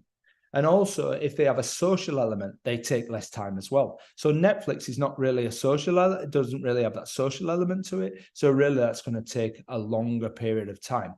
Also, if they have a free aspect to them, they will take a shorter period of time as well. So Threads came along and blew it out of the water. However, then when we look at these types of statistics, we begin to realize that Threads didn't actually maintain or sustain the kind of activities that it promised in the first instance. Now, if anybody's used Threads, you'll understand why. The inability to actually use hashtags, the lack of community, the sharing that goes on becomes very stunted. It's not really very active. It's not a very public space. And the one thing it doesn't do, which X or Twitter does, is it really doesn't have news items in there. So it loses a lot of its point. What is the point to this? Why are we doing this? And it loses a lot of those facilities that we're now used to, such as hashtags and the idea of being able to follow a particular theme and those kinds of things. So it lacks essential community elements, unlike, as I said, unlike Twitter and unlike Facebook and those kinds of things. So Threads quickly went from being this phenomenon in terms of breaking all records, but then people started to move away from it or not be active on there. Whereas if we look at ChatGPT, it's not actually the phenomenon of how quickly it got to 1 million users or 100 million users or anything like that. It's the reality of the active use. So that point there of 100 million weekly active users, this is the point we have to recognize here. And the fact that we've got active users on there tells you that it's not people that are just signing up for this. They're actually on there and using this piece of software, this tool. And that's where we're seeing these communities develop. And then we've got these developers on top of that. So it's got many different arms here. We've got people who are using it and consuming content from it, but we've actually got people developing with it. And we all know there are thousands of tools out there that skin on top of ChatGPT. Arguably, a lot of them are not really worth very much at all, but that's a different matter. And then we get the idea of businesses using it. So you've got Fortune 500 companies, 92% of them are using this. So we've got the business aspect, we've got the education aspect, we've got the daily users. You've got people like my wife who runs her own dance business, who uses ChatGPT all the time. She uses it for writing scripts, writing emails, and so on and so forth as a sole trader. Teachers like me in the classroom using it, all different examples. And of course, there are many students using it as well. And then we get the idea of how much it costs and how much revenue it's created. And then more recently, we've had the soap opera and the whole melodrama of Sam Altman and the CEO and all that kind of thing. Call me a skeptic, but I do think that was slightly engineered to create more publicity, but that's just my opinion. Okay, so having looked at all that, what does that all mean for education? If we look at all those facts and figures, what does that tell us? What does that mean for us in education? Well, don't know if you've ever seen this before, but this is quite interesting. So this was a global study that was done by McKinsey in the midpoint of this year. I know it's not very easy to read this graph, but it does tell us something very interesting. So what this shows you is the dark line in this particular bar chart here. The dark line shows without generative AI, so before ChatGPT came along, the idea of the potential of technology having a significant impact, in other words, automating an industry, was considered to be in education only about 15%. So it was only considered to have about 15% of the potential impact that technology was going to have to automate things. But suddenly when ChatGPT comes along, that goes to 54%. So if all the industries that McKinsey looked at, education becomes the number one area that's got potential disruption in the form of automation due to generative AI. That's quite startling. It's quite startling when you compare it to other industries that are listed there, for instance, STEM professions, creative industries, those kinds of things. So the level at which we've gone from pre-ChatGPT to post-ChatGPT is quite startling. Some of those, when you look at those, you think to yourself, wow, I'm quite surprised at those. I thought there'd be more automation in there. However, ones like the building industry, for instance, you go, well, yeah, I'm not really going to see much automation in that because that essentially relies on physical workers a lot of the time. However, if you took architecture into that and those kinds of things, that would be different.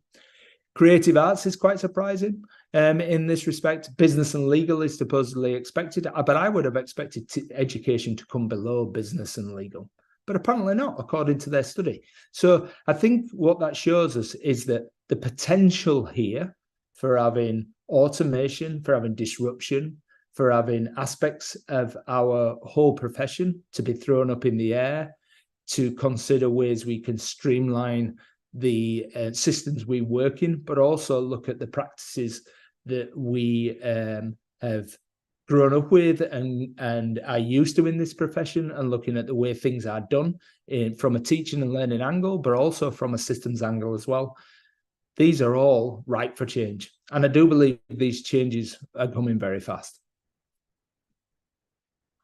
Okay, but let's have a look at some of the use of ChatGPT in particular. And don't forget, there are other chatbots out there that are becoming more prominent and arguably more useful in certain spheres, but ChatGPT still dominates the sphere, so that's where most of the data comes from. This was a study that was done worldwide by Capgemini, but these are the statistics that focused on Australia. But they represent a very similar picture to a lot of different countries, especially around Europe and America. The differences with Australia is because it's in the Southern Hemisphere, ChatGPT got launched a year ago, right at the end of our academic year. So our academic year runs Christmas to Christmas. So therefore, we have the holidays to play. Now, I know around the rest of the world, you tend to get Christmas holidays, but that's not the same as having an 8-week holiday, which we had to play. So we were able to start the new year, new academic year, having played with this tool. So that made a difference in the Southern Hemisphere. Having spoken to people in the UK and people in America, that really did make a difference to those guys because it was in the middle of the school year, and I've no doubt it was for you in Europe as well. So when we look at these figures here, a sample of teachers' thoughts and actions when they're using this particular tool, we can see that the majority of teachers have experimented with ChatGPT. We've got 61% there for professional reasons. This is what the poll said. And this was only done 2 months ago now. 50% of teachers say that there's potential as an education tool that it has potential that outweighs its risk. So it's 50-50 there. So we've got teachers, some teachers going, oh, well, yeah, it's got potential, but some teachers are going, there's a greater risk with this than there is with potential. So it really doesn't tell us a great deal. However, what I want you to do is now contrast that work with this. That one. Okay, I don't know what went on there. All right, so this was work I did with a university in Victoria. These are quotes from pre-service teachers that I worked with at this university. There wasn't one positive comment about AI, not one. Every single pre-service teacher on this course had only negative or scary things or were ignorant about AI. I purposely paused at that point because to me, this is startling and to me, it's scary. So these are teachers coming into the profession. So if we go back to that slide there, these are teachers in the profession. These are teachers coming into the profession. I wouldn't have expected that at all. There is this common narrative that goes around, oh, young people, they use technology, they're all excited about that. Don't forget that not all teachers coming into the profession are young either. But the reality is different. The reality is that when we look at universities and pre-service teachers, and I hope that this is changing, if this is the norm, then we are really facing a more challenging situation than what we currently have. So if there's anybody who's currently in this discussion at the moment or in this conference at the moment and you're teaching pre-service teachers, you've got some serious work to do. You've got some serious work to do to convince these people of the need to use AI, to need to be knowledgeable about AI, the need to understand what AI does, and the need to understand how important it is for our students to be aware of these things. So these negative comments are a representation of what's coming into the profession in as I say, in one of our leading universities in Australia. Luckily, I was able to work with these pre-service teachers. I was asked by the academics to get involved and to have discussions with them to make them more aware, to give them training, those kinds of things. So I wonder how much of that is happening in universities. How much are pre-service teachers being informed? How much are the academics that are actually teaching these pre-service teachers, how much are they informed? So I think we've got to be careful here of not just focusing on education as it sits there at the moment in schools. We've got to look at what's happening with those people coming into the profession.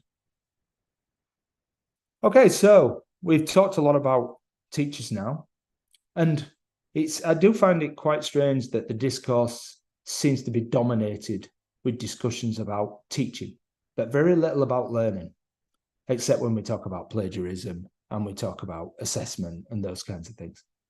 But why don't we focus on what students do? Why don't we focus on how students are using this? Well, this is the sort of things that young people are getting exposed to constantly. They're getting exposed to these ideas that it's a bad thing. It's going to end up in some dystopian outcomes where we're all going to die because the robots are going to take over. It's cheating. It's shouldn't be something that you should be openly talking about or openly using. There's no positivity in this. And then we've got apps like the likes of Snapchat and TikTok offering really the dark side of AI, which are common platforms that young people use. So we really shouldn't be surprised that our young people are not confident in coming forward in talking about their use of this technology. And really, in my work with schools, there are very few schools who have actually got to the stage of starting to have those open discussions with students or starting to talk about this positively with them. Most schools are in that situation of trying to deal with it with their teaching staff rather than moving on to students. Perhaps that's the wrong way around. When we look at their actions, we get a different picture, don't we?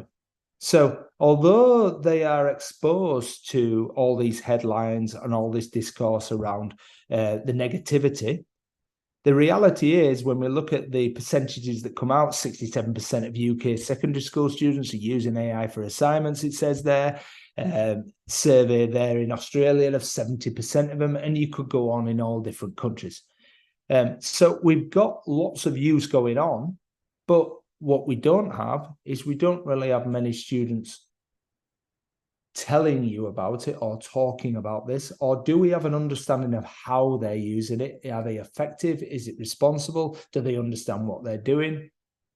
Bit of a situation going on here. Okay, so here is the results of a survey that I put out. So I put this out on my LinkedIn network. I just actively encourage anyone in education to have their students answer questions on the survey. This was one of the questions that was asked. So this had a few thousand students answer this from all over the world. And we get a picture here of students' views. Are you excited or scared of the potential of AI?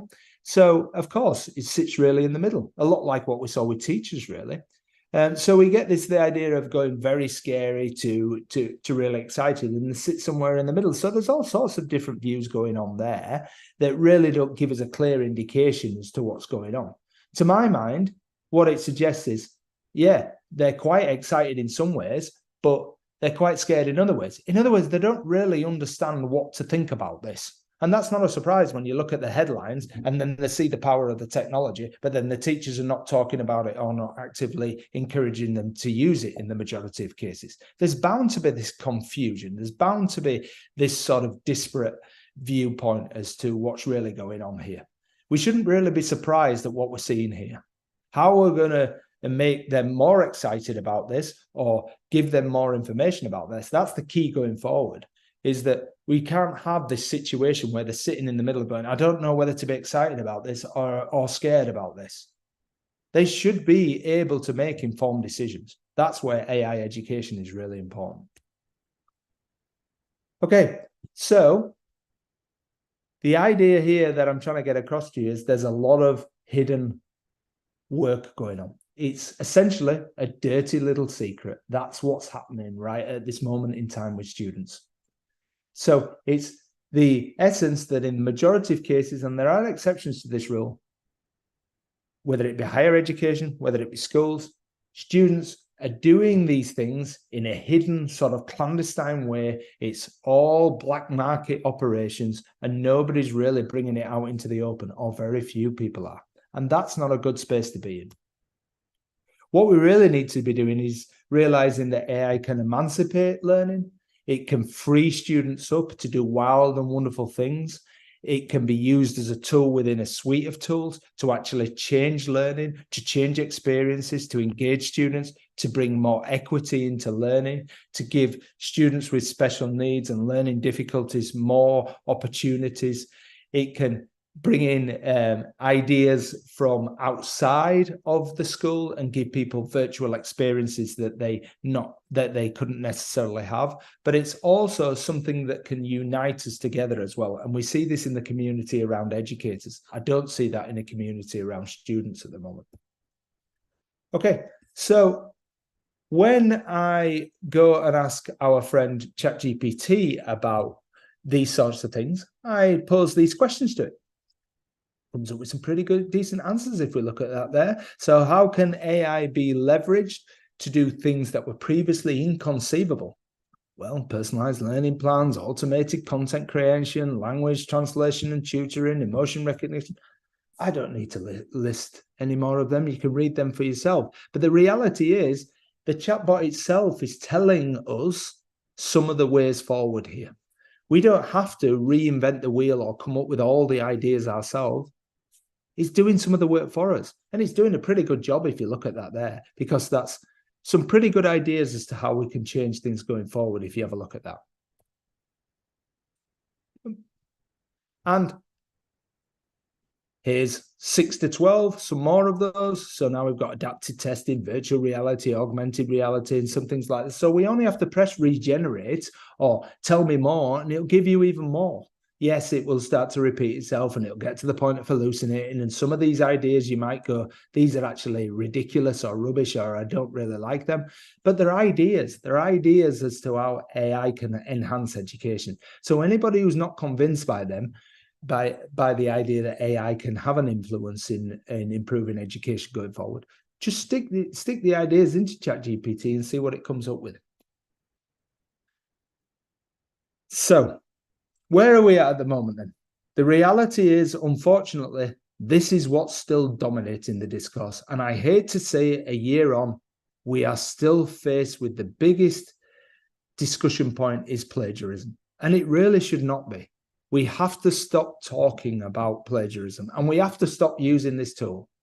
I'm sorry if anybody's in this conference and you work for Turnitin, but really not Turnitin and none of these AI plagiarism detectors work effectively.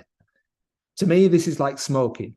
Still exists in society, people still do it, and it's still bad for our health. This is bad for the health of education. We have to stop talking about plagiarism in terms of AI. We have to deal with the reality that these tools do not work. And I'm glad to hear that the last presenter talked about the idea of having discussions with students who you think are using AI in a non-responsible way, because that's the way forward. My daughter happened to be one of those people who was accused by email by a teacher who had used Turnitin of using AI when she hadn't used AI. Caused enormous upset. Not appropriate way of dealing with this. So, number one, get rid of these tools. Number one, stop pretending that they actually work. And number three is make sure that we deal with where students have used AI irresponsibly, or we think they have, by having conversations and dealing with it appropriately. I really, really like this image. It's been around quite a while. I still think it's one of the best images I've seen for the reality of what I call the grey area. So at the top of this chart here, you will see students, when it comes to plagiarism and cheating, you will get the idea that students are plugged into a prompt, copied response and submitted it to a teacher. Classic plagiarism. The worst use, irresponsible use of a chatbot. And then right at the bottom, no use of AI whatsoever. However, everything from the second box to the third, fourth, fifth box is all grey area. This is why it's really, really important within a context in a school or a university or wherever to decide, even within faculties, what is appropriate and what is not, and make it clear to students. Is it appropriate to use AI, and in what way? And it is a grey area that sits in the middle. So it's important to have those conversations, but it's also important to admit that we don't have all the answers. So you need to create that dialogue and you need to make it not a dirty little secret so that students are willing to come forward and have that dialogue with you and understand what is appropriate use of AI, or as we call it in my school, responsible use of AI. So what skills will need to develop and what part will teachers need to play in AI-infused education? So when we look at all these things going forward, if we get to a state of play where students are confident in coming forward and empowered to come forward and empowered to use AI responsibly, the whole domain of educators, of teachers is going to change. So again, AI offers us this. If you stick it into ChatGPT, this was what it tells us going forward. Teachers become facilitators. Teachers focus more on student support and well-being issues. The idea of pedagogical shift, interdisciplinary project-based learning, those kinds of things. We're going to have to focus somewhat on making sure that students do have a passion for learning, that idea of lifelong learning, and we're going to have to focus on ethics and critical thinking and all those kinds of things. I happen to be fortunate to work in South Australia. We actually have the exam board here, actually has its own guidelines for using AI. It's actively encouraged. We can use AI in assessment work. We can use it in the ideation process. We can actually create parts of the work with it as long as it's referenced properly. The only part that it's not allowed is it's not allowed in examinations, but there aren't many examinations in the assessments that go on. So SACE is what our year 11s and 12s do, similar to what GCSE A-level happens in the UK and equivalents in IB. So we happen to be fortunate to be in that situation. We're the only state in Australia that behaves like this. And that means that our universities are also open to this as well. The QR code's there for you. You can go and have a look at what those guidelines are and what they say. As I've already said, the universities around here, this is Flinders University and also UniSA, two of the universities here. They're being very proactive. These are putting on events that I've attended to, where we get school educators and university educators coming together. So on a local level, we're seeing all sorts of innovative practice going on, both at the coalface, so at a teacher level, but also in a bigger sphere with the C3L guys who've been involved in data analytics and AI work now for a number of years. So we're seeing all sorts of weird and wonderful things happening right on our doorsteps, which is exciting to be a part of. So I would like to finish now by saying that we have the risk here of sleeping through one of the most exciting moments in the whole of education. Please do not miss this opportunity. Please do get involved, and connection is everything. There are my details. Please do not be afraid to come on to LinkedIn, although it can be a scary space to be. It is the place where the most exciting sharing happens. You don't only get teachers on there or educators on there, you get industry people on there. Yes, you will have to deal with people trying to sell you their website design and all that kind of thing. I'm afraid that's what LinkedIn does. But it is a good space to be in. Twitter and X is no longer the place to be. Unfortunately, it is LinkedIn, but that's where the community is, and I actively encourage you to do so. Thank you very much.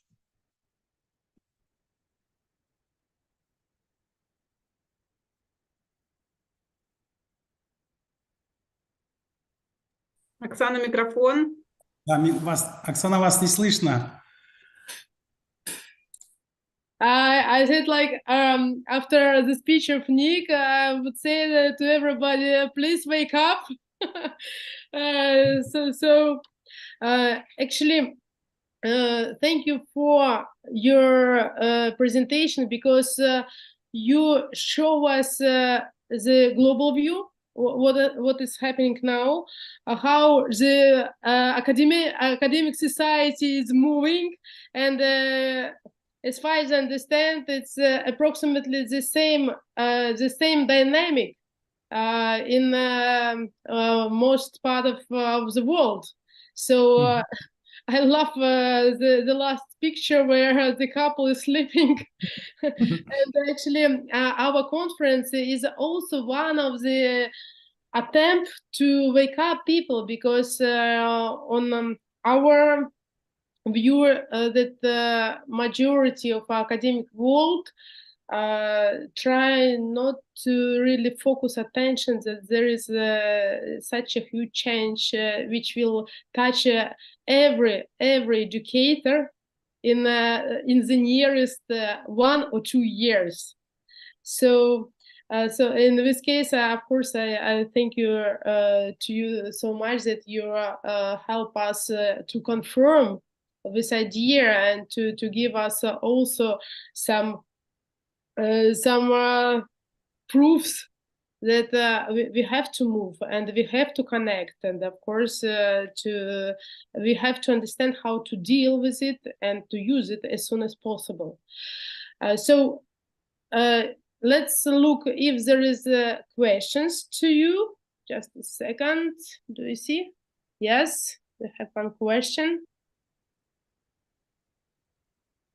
Do you see it? Yep.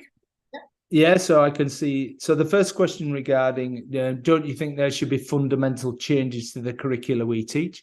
Believe it or not, there are actually changes happening at the moment. So in the Australian curriculum, the version 9 has just had AI elements added to it, which give educators ideas of how they can be integrated across the curricula. I'll go and find that after this, and I'll just share it in the chat here so you can go and have a look at that. So that does give the ideas, but of course that doesn't fundamentally change the curricula.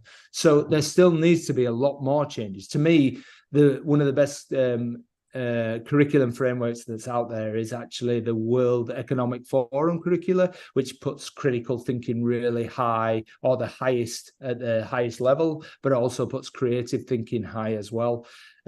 So we really have to stop talking about subjects in silos and start talking about more about those key skills that learners need going forward, such as critical thinking, creative thinking, problem solving, those kinds of things. But that's going to take a huge shift. It really is, because not only will the educators need to understand that their particular discipline is not the be all and end all, and everybody should study biology or whatever subject that you're doing. And also parents will need to understand what that shift is. And then we need a tie-in with industry, and we need a tie-in with universities. But yeah, curriculum does need to change, and it will get changed. And these forces will come into play and make this happen. And it will happen quicker than we think. I do believe that.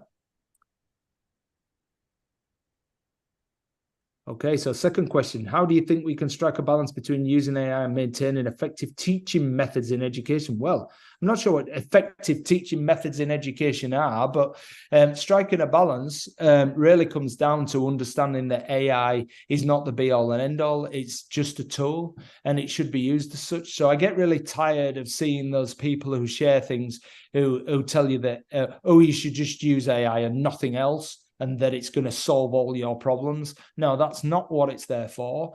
AI should be considered as part of an overall suite of tools, including the teacher and what the teacher does, including other technologies, including non-technology aspects. So when we look at it like that, maintaining effective teaching methods is really about involving the teacher in that. But if you look at what are effective teaching methods, well, I believe in constructionism, in other words, making things. I believe in constructivism, the idea of motivating students to actually actively learn and get involved in their learning. I don't believe in direct instruction as it sits on its own, but I do believe in it as part of project-based learning. So if you think of, if it depends on what your dichotomy is as regards that in your school and your own personal preferences. Okay, as AI continues to develop and students and educators interact more with such an AI may move from a support role to an active role. I don't understand that. As AI continues to develop and students and educators interact more with such applications, AI may move from a support role to an active and equal partner, or may not. That's going to be interesting, isn't it? I don't think we really know, or we can predict what's going to happen with AI. There's no doubt at all that it's already becoming more intelligent. And there's a big debate going on as to what intelligence actually is, and whether artificial intelligence is sufficient in most cases, and whether it's not real intelligence, and what is, what's the value of having real intelligence over artificial intelligence, and so on and so forth. But there's no doubt at all that it's going to take a more prominent role in our lives, and that we're going to have to make significant choices as to where we want it to interfere with our lives and where we don't. And that will include the lives of our young people, both in terms of parenting, but also in terms of education, in terms of how we operate really in society. And it's going to be some tough decisions that we're going to have to make. And it is going to affect well-being both positively and negatively. And we're going to have to deal with those things going forward. We've got key decisions to make in life, some quite deep thinking going on. And we will make mistakes along the way. It's going to be very interesting in the next few years. Okay, have certain countries or regions stood out for doing interesting things with AI in education? Well, as I talked about in Australia, because we're in the Southern Hemisphere, that really put us in a different place purely due to timing. Does that mean we've done more? Probably not. We just did it faster. So we were one of the first to actually get things going. I created a course over that Christmas period when ChatGPT first came out. And it's already had over 10,000 people do that course. So putting that over Christmas, because it's our long holidays enabled us to do that. But stood out for doing interesting things? Well, I don't think it's necessarily a country. I just think it's happening in isolation all over the place. And there's weird and wonderful things happening in different parts of the world. There's some good stuff happening in America. There's good stuff happening in the UK, good stuff in Australia, some good things happening in Europe. And as I say, if you come to LinkedIn, you'll see all sorts of people doing wild and wonderful stuff. AI, what do we have? And how do you think local cultures and factors affect how AI is used in schools around the world? Well, there's definitely an equity issue, isn't there, as regard financial restrictions? And there's definitely an issue with the 13 plus as well. So junior schools traditionally are going to find this harder because although they should be using AI and should be teaching about AI and ethics and can use it, because we do it in our junior school, but the reality is a 13 plus sign up restricts a lot of those schools. But if we're talking about local cultures and factors, I don't think that really makes a difference, to be honest. It comes down to people's opinions and viewpoints on the use of technology and its significance in young people's lives. I firmly believe that if you are not educating young people with AI and about AI, then I'm sorry, but you're missing a huge chunk of their development going forward. You're sending them out into a world and with an unauthentic view of what is real life and what their vocations are going to be going forward. I passionately believe that. And my school passionately believes that. That's why I work there, and that's why they employed me to do it. And we do it wholesale, as I say, from year one upwards. We do AI ethics from A1, and we use image generators across the school and chatbots across the school from year one right up to year 12. So we live and breathe this every day. I think that's all the questions. Wow. I can go to bed. I can go to bed now. Okay. Thank you so much, Nick. No, it was very exciting. And of course, you see how many questions did you get? Like a champion, we could say. Thank you so much. We hope to continue being in contact with you. And as you write, totally correct. And I agree that of course we have to be in the contact, we have to exchange our best practices, because knowledge are growing every day.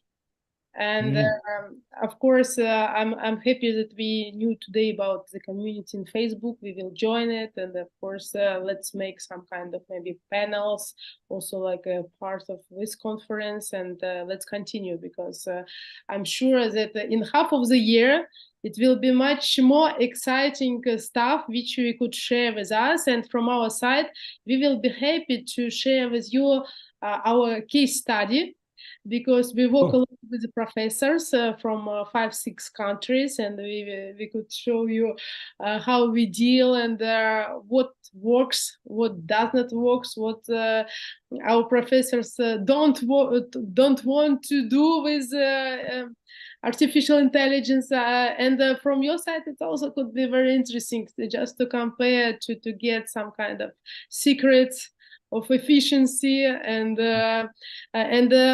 my belief that the profession of educator and professor will be one of the most prestigious in the world again in the nearest future. And also it's one of the support why it could happen, because of course the professors who will use the artificial intelligence will have, of course, a lot of free time, which they could use for developing to the rest, to enjoying their life. And I would say such kind of a proverb, I will change a little bit, happy wife, happy life. And I would say professor, happy university. So myself, I strongly believe that artificial intelligence could help universities to be happy. Okay. So, Yelena, I would love to ask you to entertain us a little bit, as we missed one speaker, unfortunately. So we will make some interaction session now. So I just ask Yelena to do it, because Yelena is, thank you so much. Nick, so to make some interaction, and then if somebody is sleeping, so I'm sure you will wake up now, and always Yelena have some very nice prizes, so every time I want to join and to get something actually. Okay, thank you. I apologize for my potential mistakes because I didn't ready to make this session today, and it's just expressed from us. And but I hope that it will be a really interesting session because we had a very exciting session with our students, and now I want to repeat such experience, but not with students, but with you, my dear colleagues. And just a second for sharing my screen. And we listened voices of future, and now I offer you to listen your voices. And I have some questions, and I want to offer you discuss these questions. And for it, I want to invite you to special classroom, which named Class Point. Write me please plus if you know this tool and minus if you don't know.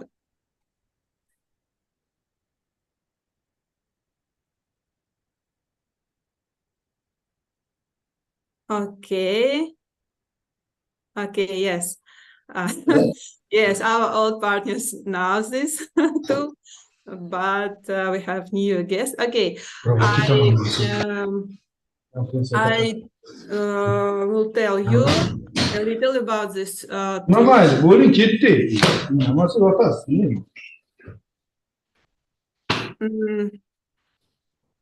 colleagues, please mute your microphones. And this special tool for webinars, which provides us special functions for making our presentations from PowerPoint really interactive and even with little gamification.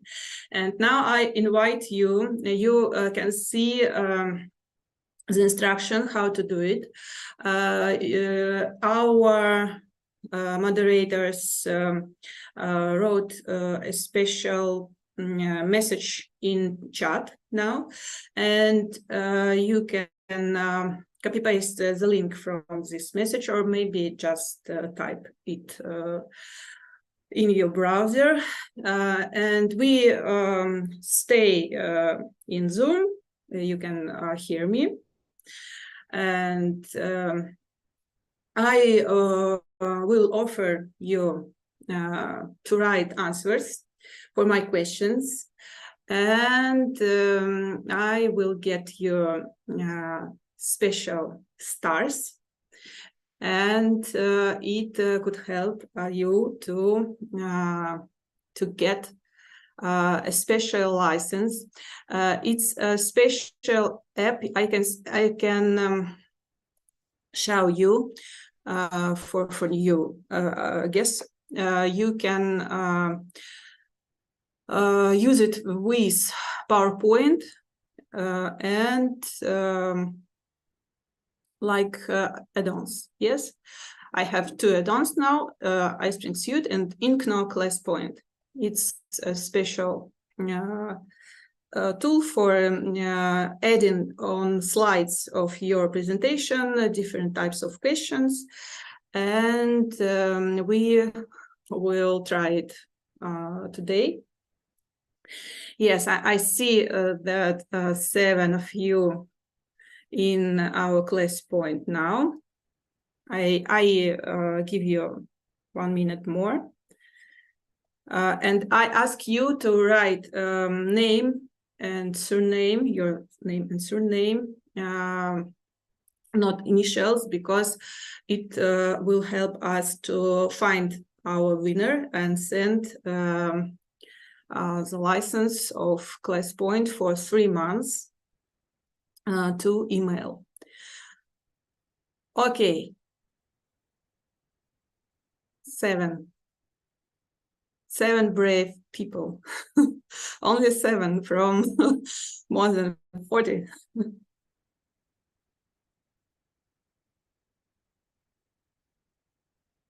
8, okay. I just wait. Little.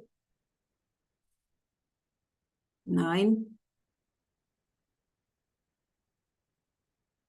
Okay, you can see class code on my screen now in the top right corner. Okay. I want 10 at least.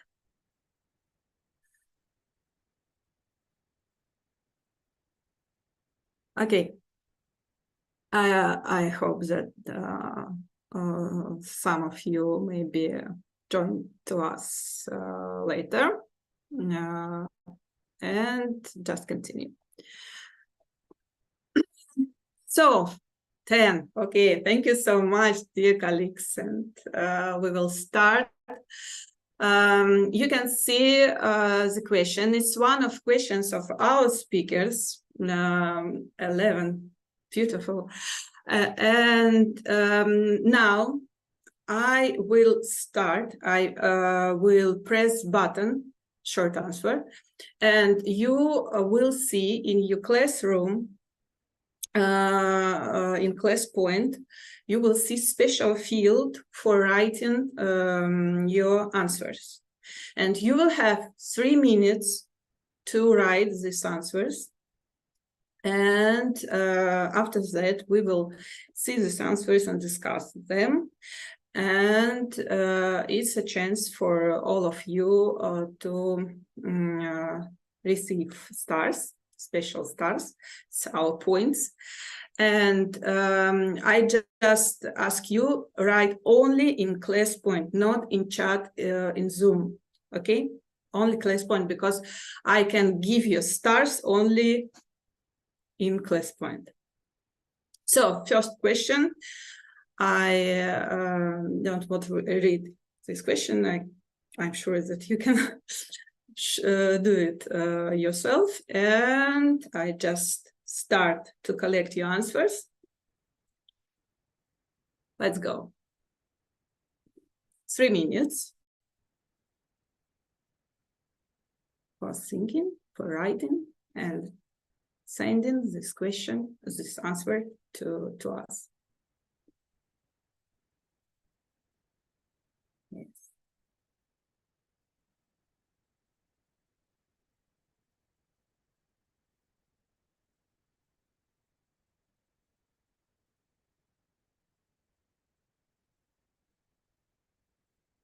So our question about changing traditional teaching methods in the education system. We spoke about it a lot today.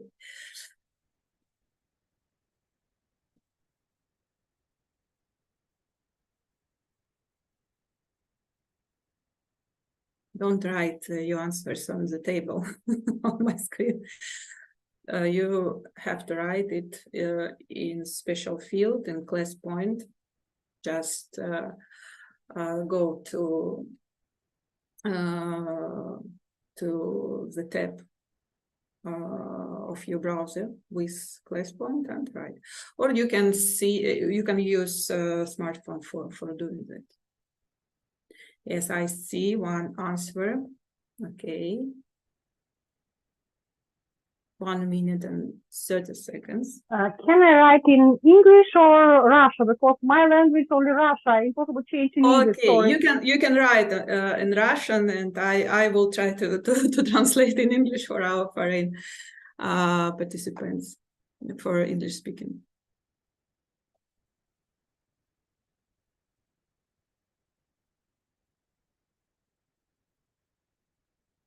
One minute left.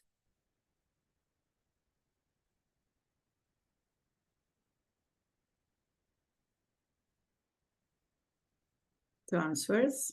Good. 3. Okay, I can see that some of you joined us. Now 12 of us. 7 answers. Good. 8, 9.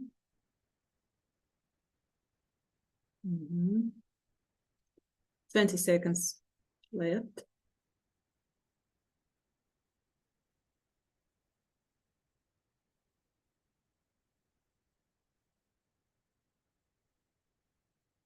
Ten, 9, 8, 7, 6, 5, 4, 3, 2, 1.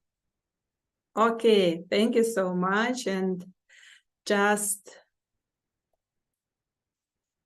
read. Okay. Okay, our question, how can ChatGPT change traditional teaching methods in the education system? I have answers in English and in Russian, and I will try to translate Russian answers for to English. Okay, first question. Это делает его интереснее, or it makes it more interesting. I forgot very important point for all of you who sent answers 1 star. Thank you for your participation, and more interesting ideas will receive more stars. Okay, thank you.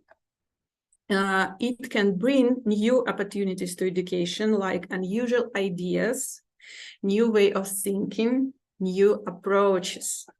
Okay, new opportunities. We spoke a lot about new opportunities for teachers, for students, unusual ideas. I totally agree with it, and new way of thinking and new approaches. Yes, we have to think a lot about how we have to change our job, our approaches, and yes, it's really important. Okay, one example would be to train students with developing the right prompt in order to design a science experiment. Students keep improving the prompt by making it more specific and more inclusive.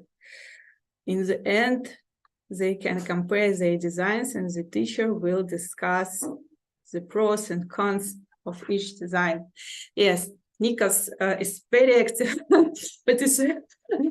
participant of our conference. I really appreciate you. And I really like that you just offer a real idea to use artificial intelligence, and it's really important not in future now, to have the skill to make prompts, make them specific enough for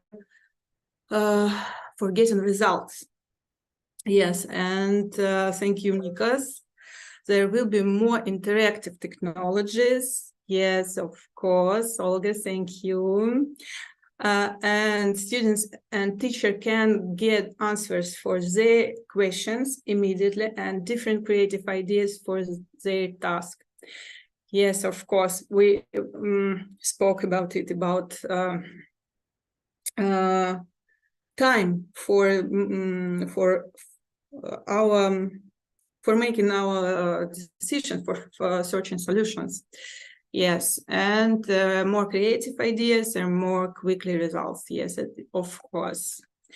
Make education more engaging. Yes, of course. Will be more mobile, interactive, creative, with a lot of useful information. I will help in. Okay, I think I understand. More mobile. It's a really important point, I think, because yes, we can use it with just our smartphone, and we can have this tool in each situation. Okay, thank you so much. And we can make better use of strategies like flipped classroom, more interactive sessions, gamification, and combine advances in neuroscience to enhance students' learning experience.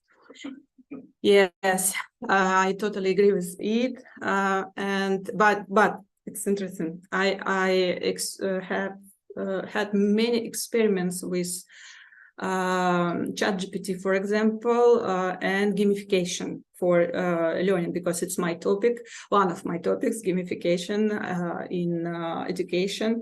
And yes, I expected more, but ChatGPT helped me to generate interesting idea for education, but it's not enough for example, for development gamification system. Yes, it's difficult for it, but it's just a question of time, I think. Okay, thank you. And by providing personalized and instant assistance to students, offering tailored explanations, interactive learning experience, and facilitating continuous assessment. Hope it will be integrated in schools soon. Yes, I hope too, Olga. I hope. And it's maybe one of important area, personalized learning, and artificial intelligence really work for it. Teachers can use ChatGPT to brainstorm ideas, gather information, generate content for lessons plan, can save time and allow educators to focus more interactive and engage. Yes, of course. Thank you. And it enables to change totally the format of courses in terms of designing to fill the course with newest and latest informations and many more interesting options. Okay, thank you. And the next question, second question. I see that there are 16 participants in the class point. It's beautiful. And it's really important question for my colleagues from Belgian education, I think, because it's one of questions of our speakers, of our experts. And it's really interesting to me how you will answer this question, because there's two questions in one. First, about changing teacher training programs, and about potential risks, maybe from delegation, part of our works to generate generative AI tools. Okay, I just start collect your answers. 3 minutes. Maybe in Russian, maybe in English, how it's comfortable to you.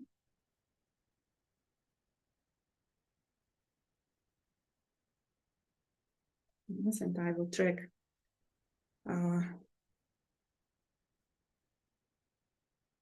video.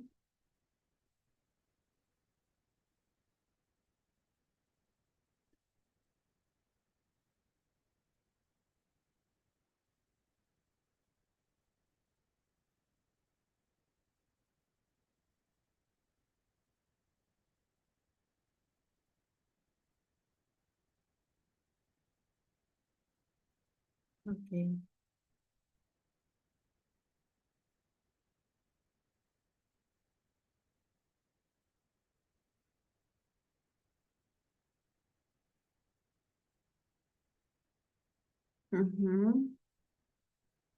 Thank you, colleagues.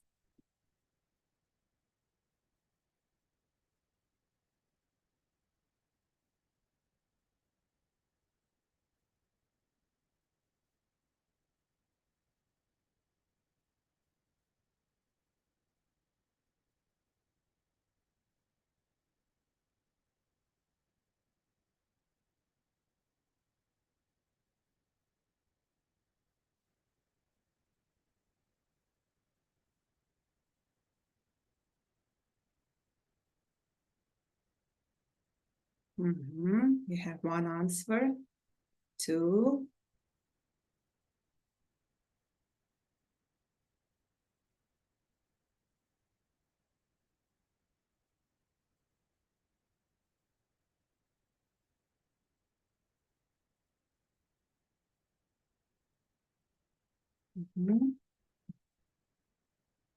Okay, last minute. 3 answers.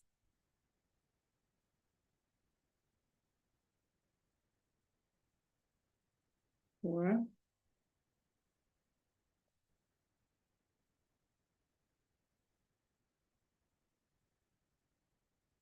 Yes, I can see you answered, Dave. Thank you so much. Unfortunately, you wrote it in the chat, not in class point, but it's really a good point. Yes, yes. No, it's not problem. Yes, it's a good point, really good point. Thank you. 10 seconds, colleagues. 8, 7, 5, 4, 3, 2, 1, 0. 8 answers. Okay, just look at them. Firstly, for all of you who sent second answers, I know that it's not so simple. 2 stars. Okay. And just read your answers. Thank you. Generative AI and enhanced productivity. Let me also lead teaching, learning, and academic experience. Some of the most transformative plans. Some of the training data.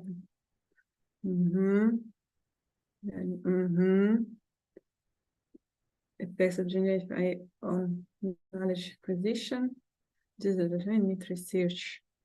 Okay, of course, it's critical to identify and implement policies to protect against. Yes, you'll do. Thank you so much for your answer, and it's really important points. And I really appreciate you, because it's we have many challenges, maybe, yes, but I don't know how about you, but for me it's really interesting challenges. Positive, faster, up-to-date, more ideas will be shared, of course. Risks, bias, incorrect information, if no human supervision. Yes, of course. Thank you, Nikos. If the user of is professional, I mean, if skills and get a good results. Thank you, Ainura.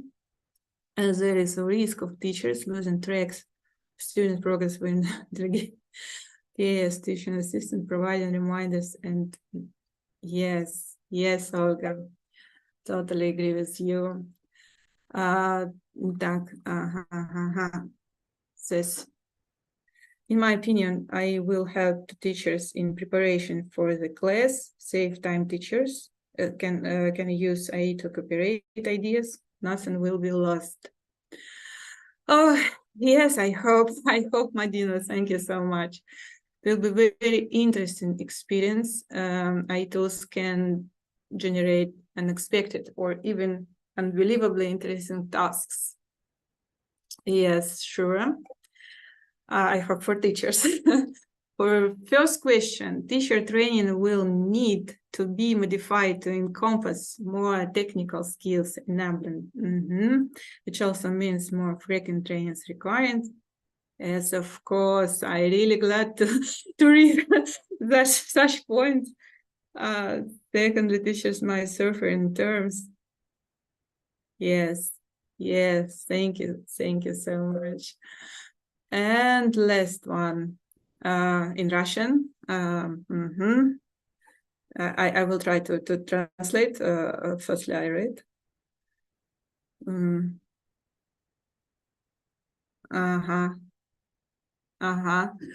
Thank you so much. It's about for our English speakers who don't know Russian.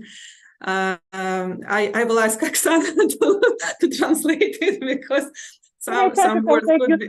Okay? Can I translate yourself? I'm sorry, my dashboard show me Russian.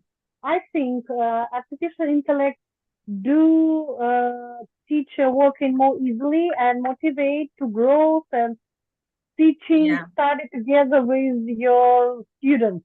And it's a relief from some problems and delegation do your work more easily and interesting. Sorry, I don't finish my story. Yeah, of course. Thank you so much. And dear colleagues, I have one more question, but I don't have time for it. And I have just list demonstration points for those of you who see the class point first time. We will just give 1 star to somebody who is really lucky. And we have special tool for it. It's our colleagues who answered on these questions, and I just pick a lucky person and give 1 more star for this person. And I don't know who it could be. Okay, two person, okay? Because usually I use 10% of number of participants. Now we have 16, not 20, but okay, 2 names. Okay, these people get 1 more star, and we can see our winner now. Okay. Okay, I congratulate you. And I really appreciate for all of you who wrote and sent your answers, who think about it, who stay with us from the morning to this session. And I really glad to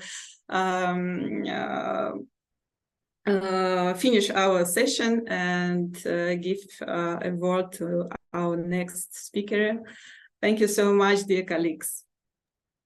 Thank you so much, Elena. I think it was a very nice entertainment, and at the same time we got feedback, and we as an educator, we know how it's difficult to get the feedback from not only from students but also from professors.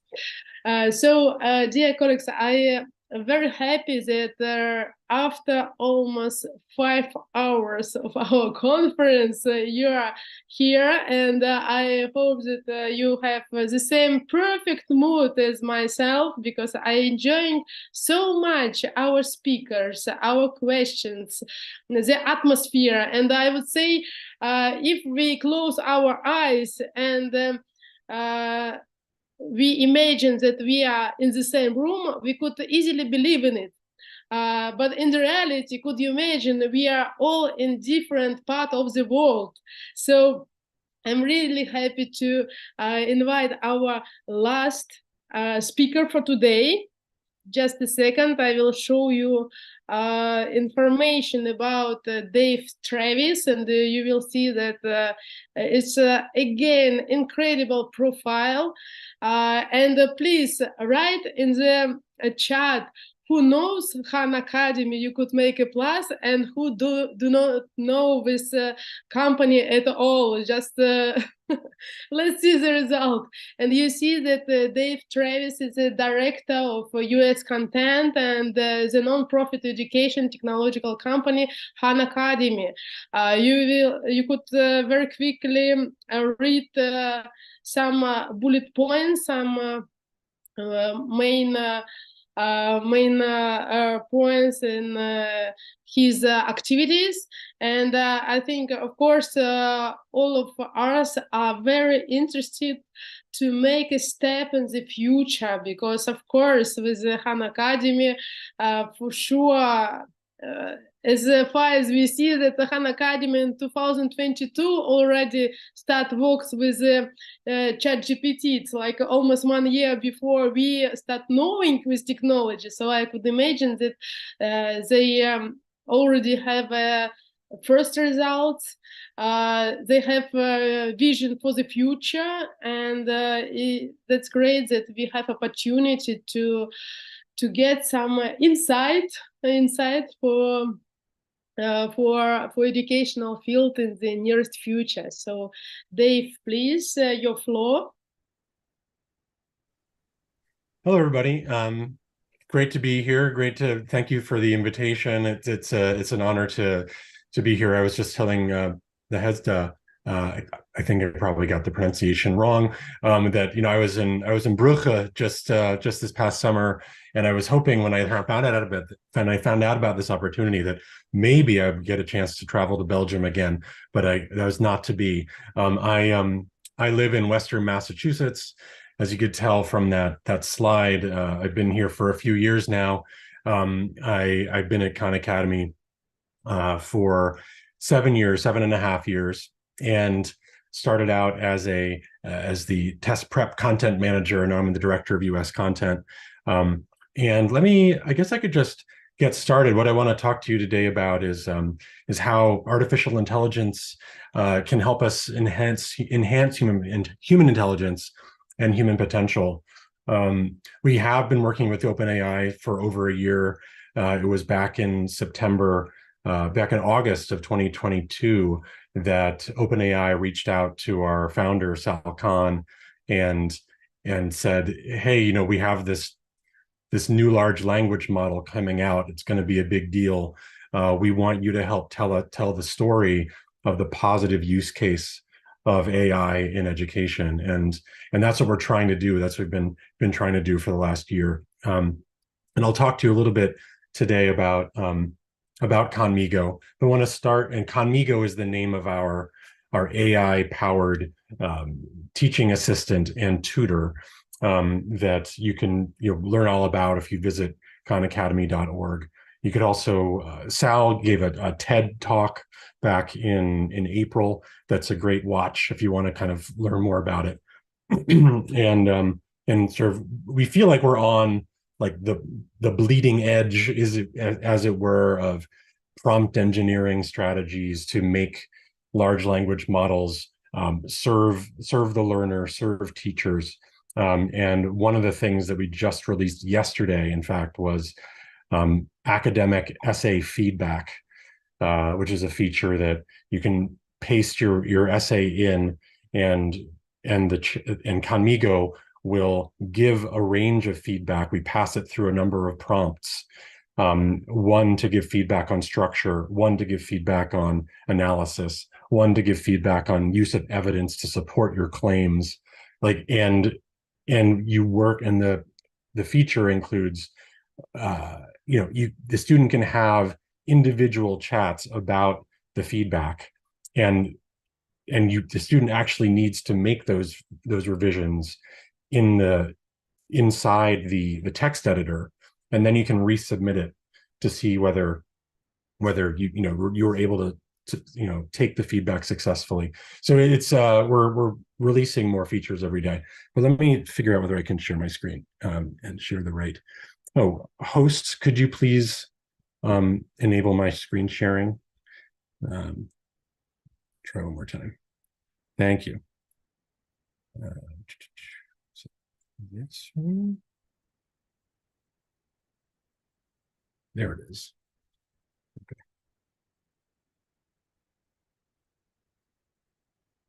So can everybody see my slide deck? I see a nod. Okay, great. Let me just move my windows around. Oh, just lost my window.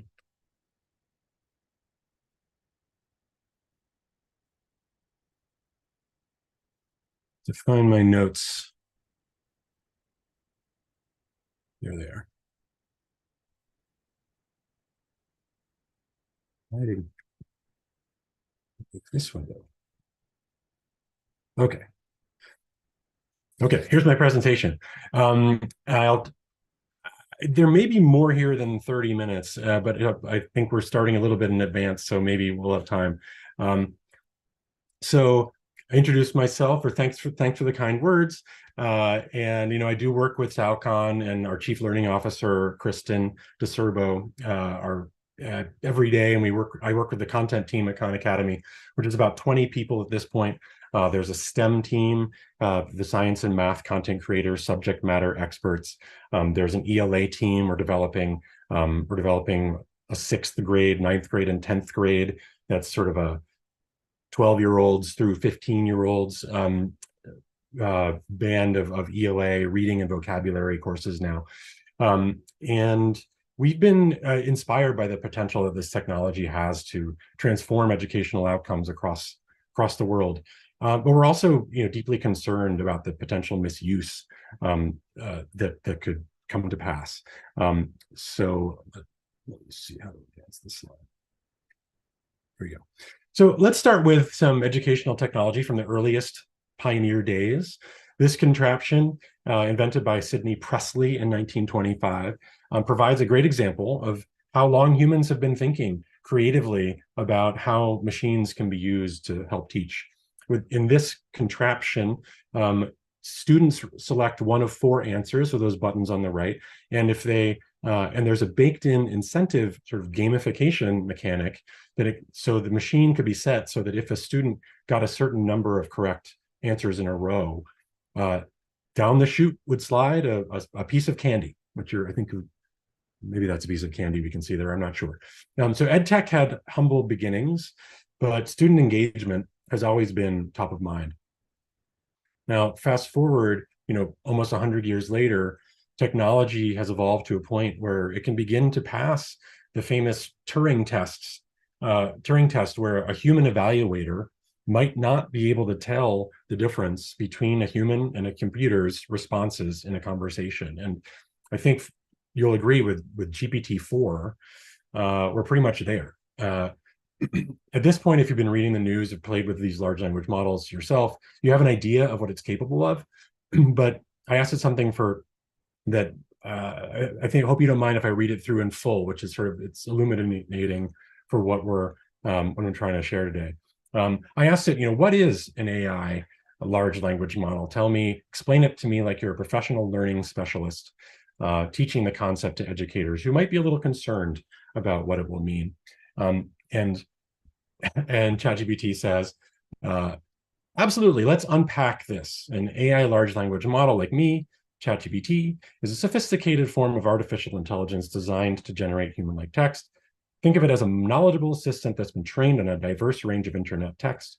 But remember, while it can generate responses to all sorts of inputs, it doesn't understand text in the way that humans do and doesn't have beliefs or desires. I think we all know this, but I'm going to keep on reading this because it's an interesting way that it frames itself and the way that it's been trained to frame itself. In a classroom setting, it can serve as a supplemental tool, not a replacement for educators. And that's something that we really are committed to at Khan Academy as we're developing the features. It can offer students additional support in answering questions, drafting essays, or explaining concepts, thereby enhancing their learning experience. As for teaching practices, it can help automate some tasks, freeing up time for more personalized student engagement.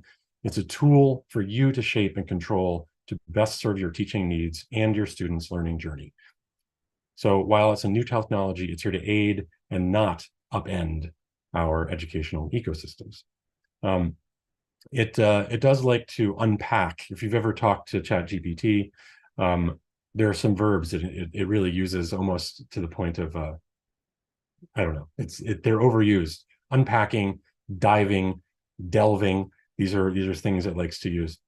So today we're going to look at some ways that AI can support learning, some of the challenges that ChatGPT and other chatbots are creating for teachers. And we'll talk about ways that educators and other stakeholders can minimize the risks and maximize the benefits of artificial intelligence. In other words, how can artificial intelligence help us to enhance human intelligence and potential?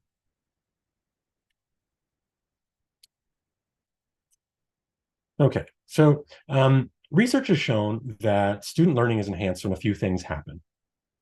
when they engage with the learning material actively, when they work just at the edge of what they can do when provided with a little support, basically their learning edge, and when they receive immediate feedback, and when they see value in what they're learning. As we all know, these things are hard to make happen consistently in classrooms with 25 or 30 students and one teacher. The teacher just can't provide each student with the individual attention that they may need. Now, educational technology has tried to fill these gaps, but ed tech has always struggled to provide a real tutor-like experience, in part because the tools have never been able to consume and produce open-ended responses, free responses in natural language until now. So let's take a closer look at the ways that chatbots powered by large language models have a chance to change the equation in the classroom. There are 4 different types of learning modalities. Research has found that learning increases as learning experience moves from passive to active to constructive to interactive modalities. This framework you see here is adapted from a 2014 report from Chi and Wiley. When students watch a video or read an article, that could be considered a passive model. The learner is just receiving information. YouTube, in its traditional implementation is watch this video.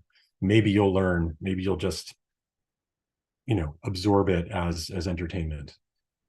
When a student starts to engage actively through active reading strategies like highlighting or paraphrasing, or maybe asking questions, we move into a learning modality that could be characterized as being more active.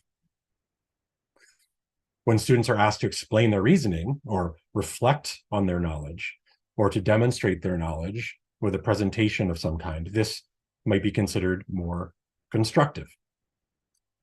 And when a student starts debating directly with another student or with their teacher about a way of thinking about a problem, or if a tutor and a student are co-creating a story or some other collaborative work in a Socratic dialogue of question and response, we start scaffolding and modeling and building knowledge and skills in a different way that could be characterized as interactive. And this is how AI can show up. It's active learning when a student asks the chatbot a question and then reads the response. It could be considered constructive if the chatbot starts asking the learner to explain their solutions or reflect on their work. And finally, it's interactive when the chatbot and the learner start to co-create or generate explanations or solutions or stories together. Now, in our work on Conmigo, Khan Academy's new AI-powered tutor and teaching assistant, we've been focusing on developing and exploring constructive and interactive modalities in hopes of driving deeper engagement and learning. Before we talk about specific solutions and strategies, let's talk about the challenges that AI-powered chatbots are presenting for educators everywhere. Here are some representative examples ripped from the headlines. In The Atlantic, the college essay is dead. Nobody is prepared for how AI will transform academia. NPR, everybody is cheating. Why this teacher has adopted an open chat GPT policy. Educators worry about students using artificial intelligence to cheat. So this is what a raw interaction with ChatGPT looks like. In this screen grab, we have our Chief Learning Officer, Kristen, is asking ChatGPT to solve a math question. And it just does it. We know that math isn't an LLM's strongest suit, but it usually does a pretty good job.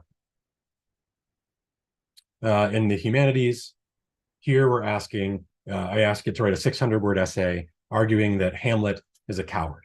And I specify that I'd like it to use real-world evidence real quotations from the text as evidence. And it wrote a solid paper. And this is just the first 3 paragraphs, right? It was solid. It was not original. It was sort of early college level work. And then I asked it to rewrite the paper at a 7th grade level, which, as we all know, it can do instantly. And this is the kind of student behavior that is, or if a student were to just ask for that and then take it and then make some revisions to make it sound more like their voice, that's the kind of student behavior that is sort of undetectable. Like we believe that the use of AI is undetectable. Maybe the initial output might be able to be flagged, but if the initial output is then iterated on by a student, it becomes, there are a lot of, there's a risk of having false positives in which students are achieved at plagiarism when they didn't. But this student behavior is making this moment a code red, an emergency situation for many educators. So what does this mean for the future of academic integrity, for the future of writing instruction? Well, the jury is, I think, still out, but some educators are getting ahead of this. Montclair State University's Office for Faculty Excellence has, observes that most students who engage in academic dishonesty are doing so impulsively, not or without reflection. This is an inhuman behavior that we should anticipate, and we should engage students in an open discussion about academic dishonesty. These behaviors are troubling, but these aren't bad kids. Students need adults to spell out for them clearly what the impact of their behavior is and provide them with opportunities to play with this amazing new technology in a constructive way. Now, one easy quick fix that some districts are taking as a first step in grappling with this is to add a clarifying statement to their existing anti-plagiarism policies. Use of an AI text generator when an assignment does not explicitly call or allow for it without proper attribution or authorization is plagiarism. And so a lot of districts in the US are sort of getting this message and getting their school committees to update their academic honesty policies. Now, once they have the new policy established, they're taking the next step of engaging their communities in an open conversation about the issue. So teaching practices, what's the upshot? We think that teaching practices need to evolve, and I think teachers are realizing that. What are the skills we should be teaching? And how should we teach and assess them? How can we support students who are engaged and motivated by using this technology? And how important will fluency with these chatbots be in tomorrow's workplaces? We need to change our policies and practices, not only to guard against cheating, but also to support students in learning the skills that they may need to compete in the marketplace, to work with these tools efficiently and productively. So we can set our children up for success in college and in maybe an AI-powered job market.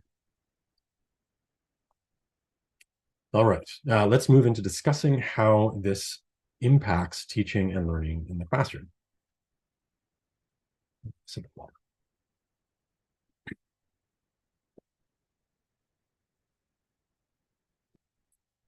So access and equity is a critical topic that's always at the forefront of our mind as educators, and we think that AI can help. Many families don't have access to or the means to pay for private tutoring, and yet many students need this.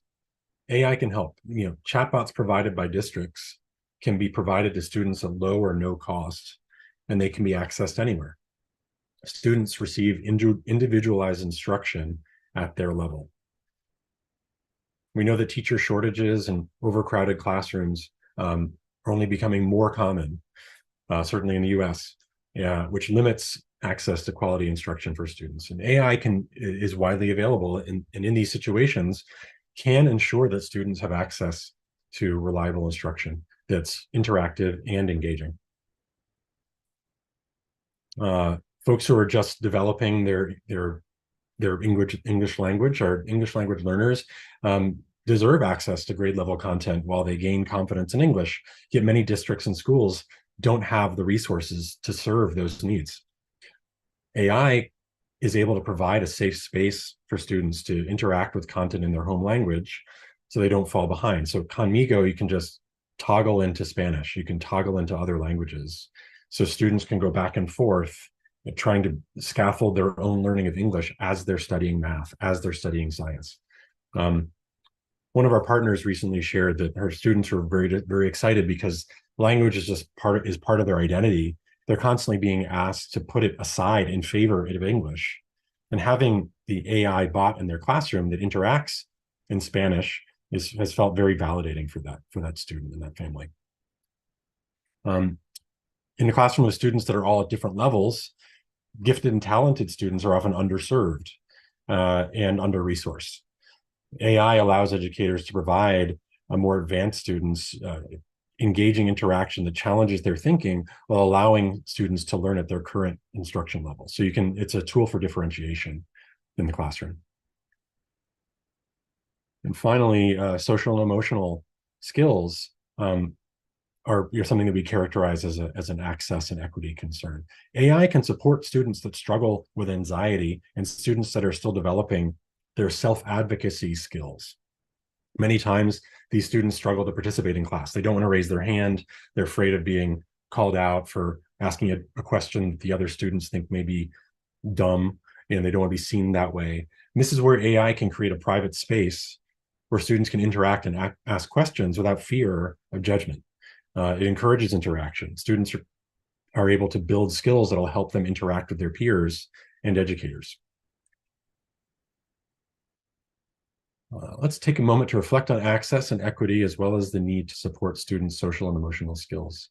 How can AI support this work? Let's forget, how are we doing for time? Maybe I'll skip this and we'll come back to this if we feel like we have time at the end. So I still got a few more slides here. So we could look at some examples of how our traditional classroom assignments may evolve in the age of AI. Last year, you might have asked a science teacher might have asked a student to write a paragraph explaining Newton's first law. That's something that a student could just ask ChatGPT or Bard or Bing or another large language model. And we don't want to, so what the new model might look like is, instead of that, let's go for higher order thinking. Let's go beyond understand and apply, and let's go to evaluate or analyze or design or create to help you with higher order thinking skills and evaluate those, because the other stuff is something that students might be tempted to use a large language model for. So design an experiment, create a visual model, and with AI you could ask the chatbot to provide a partial explanation and then have students expand on it in class. Like, what is right about this explanation? What could be improved upon in this explanation that you might get explicitly from a chatbot? So in a humanities context, writing a personal narrative for homework, it may not make as much sense now to make that assignment, but you could do more writing and peer editing in class. And with AI, you could have the AI grade and provide feedback, or you could have the students grade and provide feedback on the AI's responses or feedback or stories written by a chatbot. So if we move on to another domain, social studies, history, write an essay on the role of the United States in World War I. That's something that a chatbot would really help somebody with, and it might not get at the skills and the understanding that you want your students to acquire. So you might use a more project-based approach in class. You might have oral presentations, oral assessments, and you might, ask, with using AI, you might ask students to engage in a debate with an artificial intelligence representation or simulation of Wilhelm II.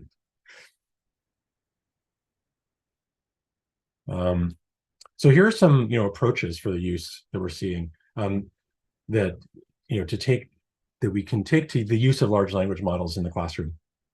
One approach may be to forbid the use of all language models, but what if instead we created assignments that students cannot complete with these tools, such as oral presentations and projects? We can have students complete more assignments in class. We can also allow students to use AI, but as with any other source, require them to acknowledge that use and require documentation of how it was used. So let's take a close look, or a bit of a look, at Conmigo, which is Khan Academy's new AI-powered chatbot. By using Kamigo, students can engage with text in a way they haven't before and interview characters in a book.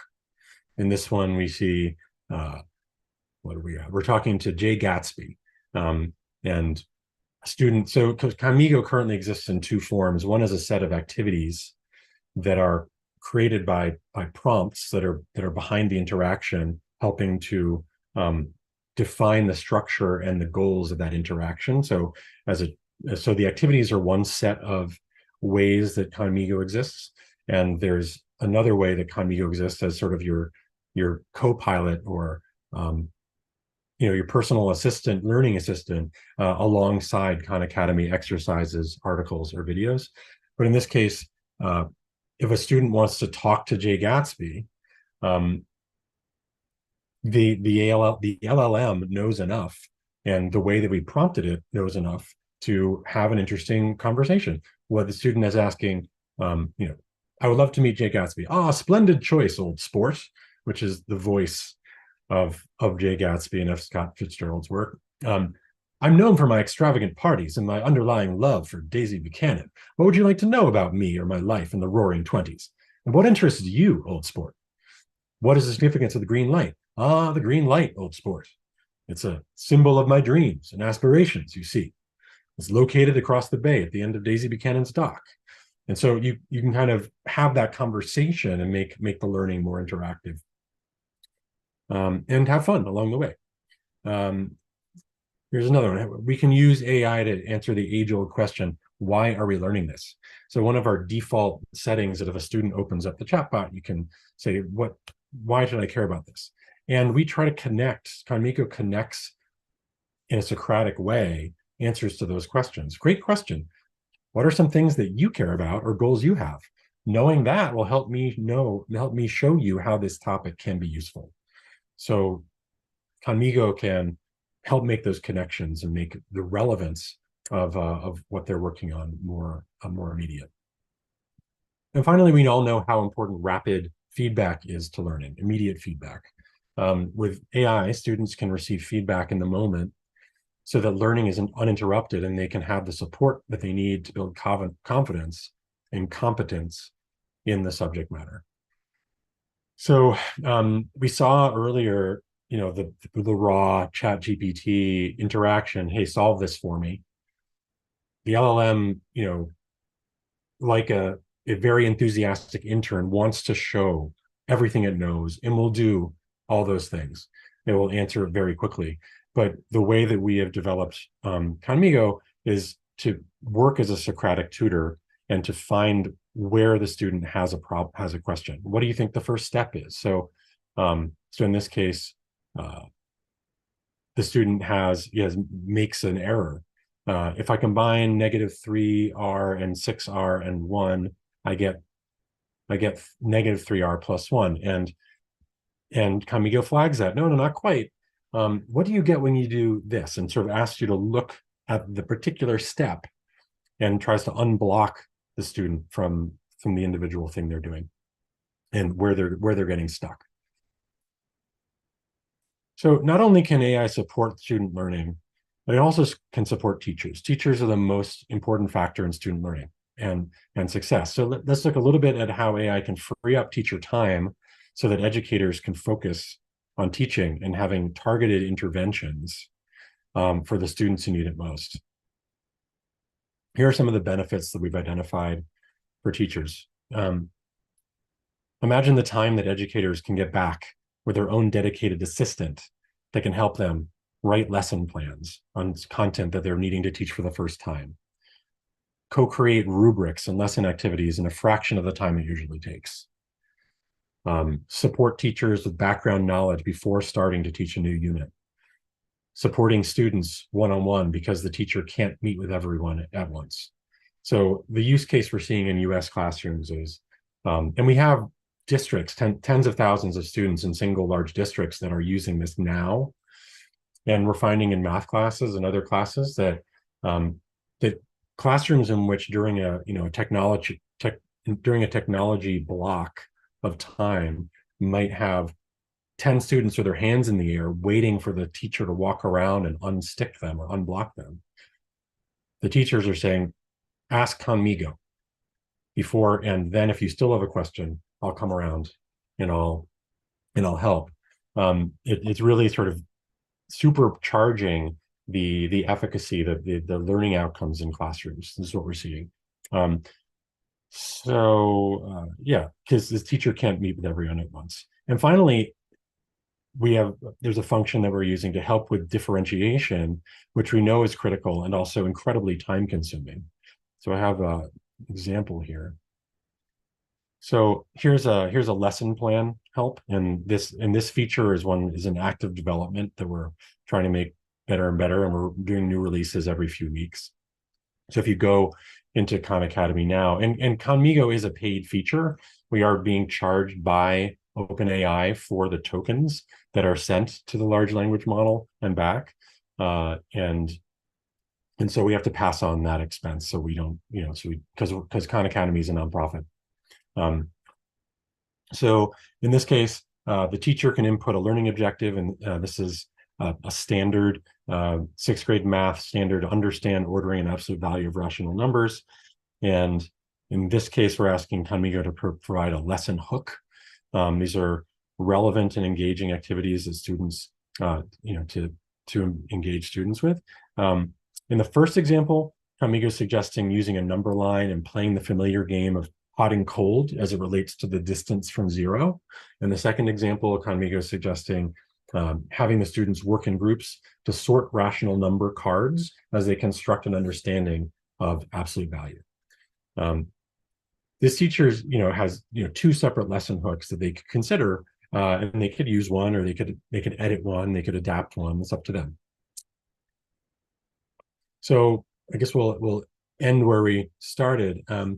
How can artificial intelligence help us enhance human intelligence and human potential? That's where we are at. That's the end of my formal presentation. So I guess we can open up for questions. We got about 15 minutes, I think. So I will stop screen sharing, or maybe I can, if anybody has a question to go back to a certain section of the deck, we could do that too. Yes, Dave, thank you so much for your presentation. And I'm not sure that somebody try your new product. I guess no, but still, it's a very good motivation to try.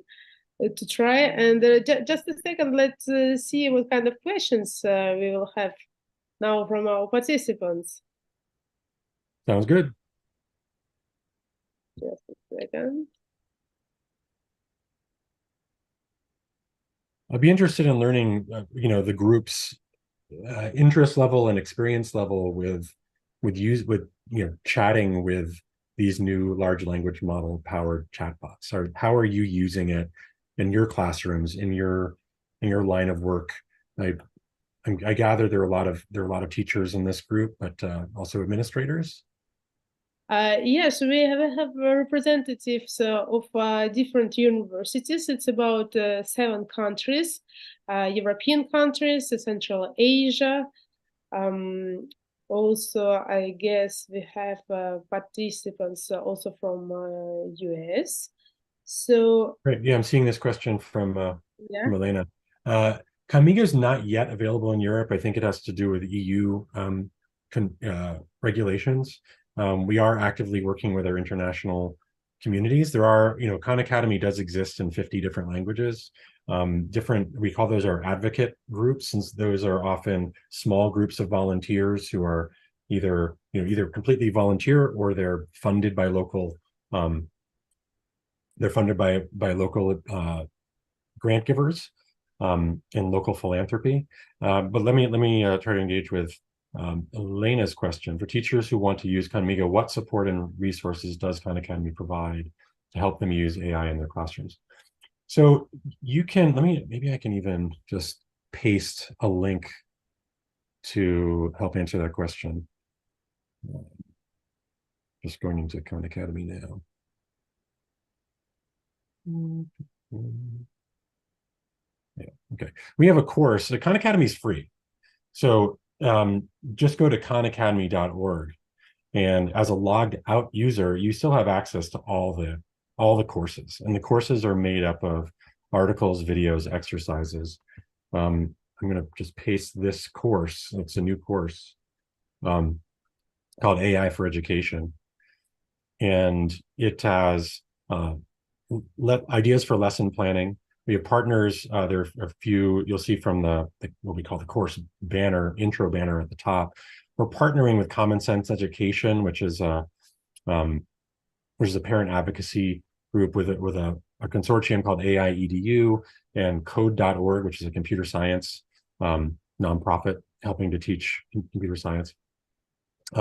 If you jump in there, you'll see that this is sort of our growing course that's meant to help teachers implement AI in the classroom.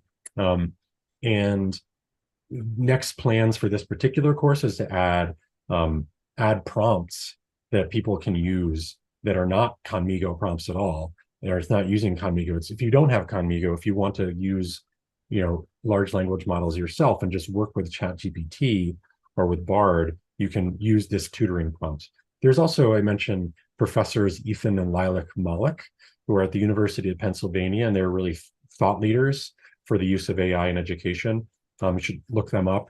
They have an interesting paper that includes a bunch of prompts they're really effective for classroom use.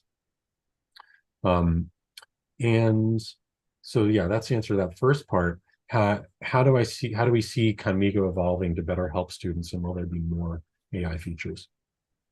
There will definitely be more AI features. We're expanding the list of activities. Just earlier this week, we just released something to save teachers time, help teachers write recommendation letters. Like, what are the tasks that teachers do that take so much time that it makes it hard for them to work sustainably, to feel like I'm not getting paid enough to do this, like to work more hours than seems appropriate or equitable. And one of them is writing recommendation letters. Another is maybe writing class newsletters, or helping to write a new activity we're in process of developing now. I know you asked about students, so I'm going to get that in a second. Another one is behavioral intervention plan suggestions for students who have diagnosed learning challenges like attention deficit hyperactivity disorder, or even visual impairment or audio impairment. And these are activities in which a teacher will just list, these are the behaviors I'm trying to adjust. You press go, and it creates a list of suggestions for individual education plan, personalized intervention suggestions, measurable goals to hit, over a 6-month period. So those will help students at the end of the day. It also help teachers save time. And the way that we're so Khanmigo, as I mentioned, there are these activities. There are also and so essay writing. We think this new feature is going to help teachers who don't have the time to write supportive, kind, actionable feedback on student writing for all their students, and give it to them quickly while the students are still thinking about what they just wrote. We feel like that's going to help students for sure.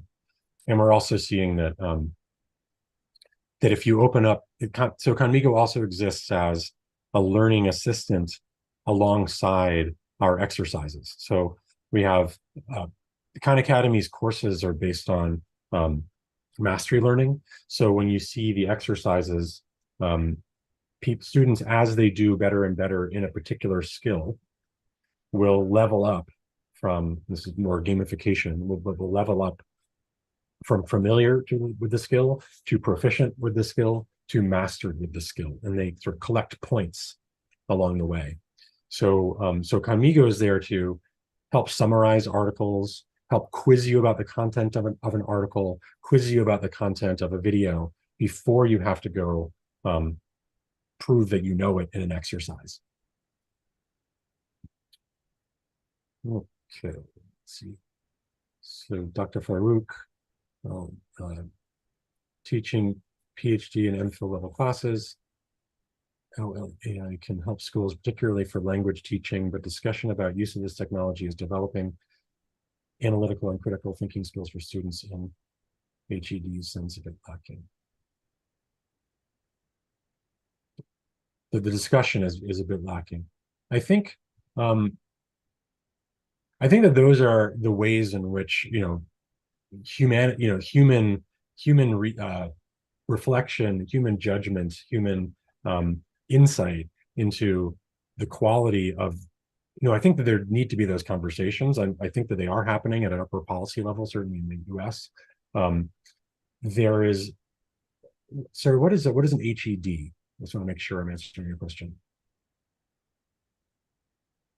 It's like postgraduate study. I'm sorry, say that again. Postgraduate study. Okay. I think that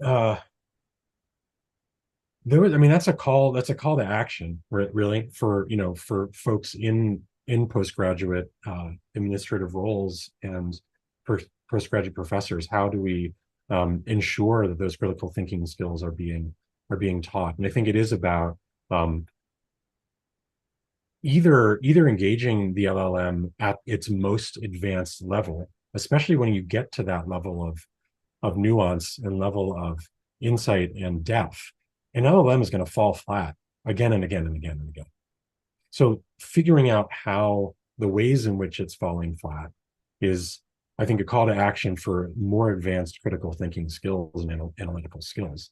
It's not going to do that work for students, but humans in the loop, the teachers can engage their students at that level to say, look, this is what the LLM is saying.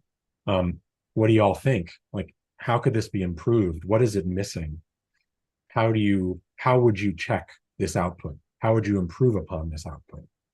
And you don't necessarily want your class and your learning objectives to be hijacked by let's just engage with this LLM and engage with what it can do and what it could do better. But those conversations, I think, are constructive and interactive and can build those critical thinking skills in a new way. I hope that answers your question a little bit, Dr. Farouk. Let's see. Nikos, I've written wonderful recommendation letters, and you can combine ChatGPT with Bing or other model and then choose the parts you like. Absolutely. Absolutely.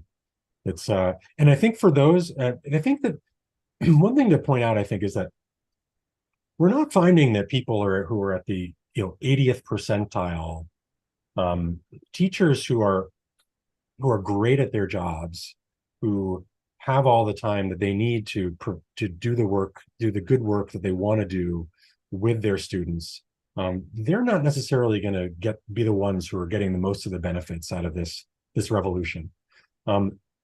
Many of you may be like, yeah, I've developed prompts that I use. I have my own prompt library that I'm using for these particular tasks. Why would I need, and I like talking to Bing and seeing what Bard has to say about Bing's output, or taking this and iterating back and forth, and you're developing chains or processes that you can use with just an open LLM to develop the things that you might want to develop and to do those tasks.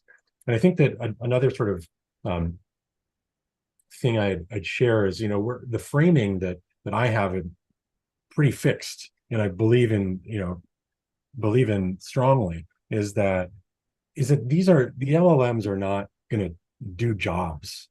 They're going to do tasks. So that's, maybe a distinction that doesn't exist it doesn't translate into other languages, I'm not sure, but the tasks of a teacher that can be done, but it doesn't have to take their job. In fact, the way that we believe it, can move the needle for worldwide education is by giving students who don't have high quality teachers, who don't have engaged teachers. Access to, from people who have below average kind of outcomes, or communities, or historically under-resourced communities, they will have access to become better than average. It's not as, we may not be able to move the needle from 40th percentile to 90th percentile, but if we can take everything below, if we can move the median and move the average of the quality of instruction that everybody gets, then that's a revolution. Thank you so much, Dave. You're welcome. Thank you. With part with the questions, it also was like, I saw a lot of things to analyze, and I would say to revise our vision of artificial intelligence and how we could move with it. So no, I think it was just great. Thank you so much. Thank you. Thanks for the opportunity. Have a great day, everybody. I'm going to be able to stick around for another 20 minutes and see what's next. But yes, thanks a lot. We are looking forward to keep in touch with you to see how your initiative is developing, and in case if you need some support from Brussels, because here's the European Commission 5 minutes here's European Parliament. If you need some some lobbying, Thank you. I appreciate that.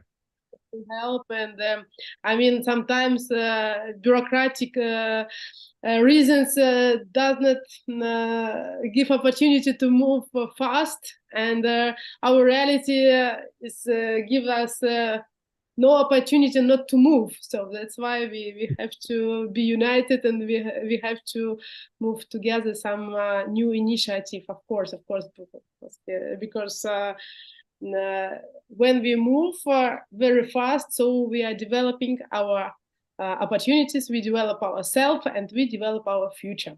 So, dear participants, from my side, like really bravo, 5 hours of conference, and still I see the fire in your eyes.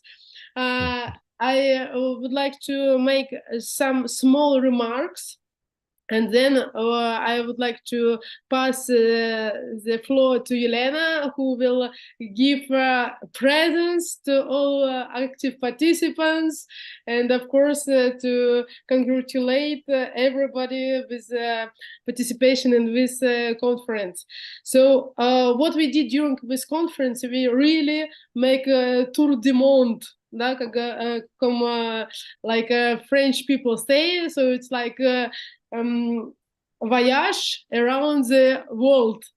And the good news, what we see is that everybody more or less at the same level. So it's very good, because when you are at advanced countries, so it's okay. But still, if you are living in developing countries, you always have a feeling that you are outside, or you are somewhere like in the end. But the good news that with artificial intelligence, everybody has the same chances. And moreover, the developing country, who are much flexible at the moment, and who is developing and open for everything new. So probably there is a chance to make to the new level, to jump to the new level. And I mean, we have to understand that it's a real chance, and we have to go to the side. Concerning the threats, we discuss a lot about this, and still we see that the quantity of good things, of the challenges, of the opportunities is much higher with the artificial intelligence than bad things. However, as we see with one of our speakers, if we see the articles of the newspaper, we have a feeling that the quantity of threats is much higher than the opportunities. Thanks to our speakers, we understand that it's not true. We have to make a step in our daily life and to be open to artificial intelligence. Of course, artificial intelligence, it's a tool which could make every professor happy, because you could have more free time, you could delegate your daily routine work, and moreover, you could, together with artificial intelligence, be much more creative. You know, I could not imagine our brainstorm with colleagues at the Belgian Education Council when we don't use artificial intelligence. We use it every time, not because we don't have creativity, we have a fountain of creativity, but sometimes, and I would say, okay, very often, artificial intelligence has a very special view on things which I used to see on one side. So I mean, it's a really a chance to be richer and more creative. And of course, I would say that it's definitely it's not a roadblock, artificial intelligence. So it means that it will not destroy the education. It will change it, it's for sure. But it depends on us, actually, professors, administration of the universities, if it will be a strong tool or if it will be a competitor on certain point. And in case if now we will try to do our best to take this assistant in our team, it's for sure we will go out with very good results. And of course, what is necessary to mention that artificial intelligence,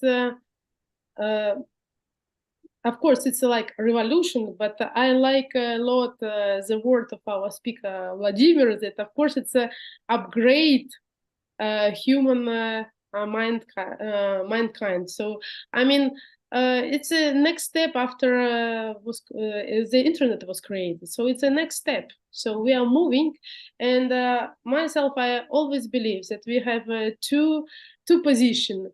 We move forward, or we go down. So there is no stability, it's illusion.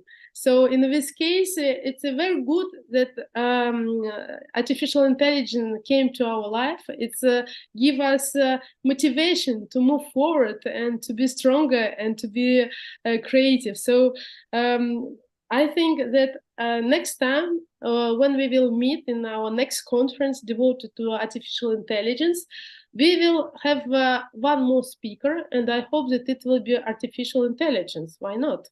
Because we also should hear one voice from another side. So I hope so in half of the year we could also invite such kind of speaker to our conference. Why not? So Elena, please give us the result and the prizes. Yes, thank you, Oksana.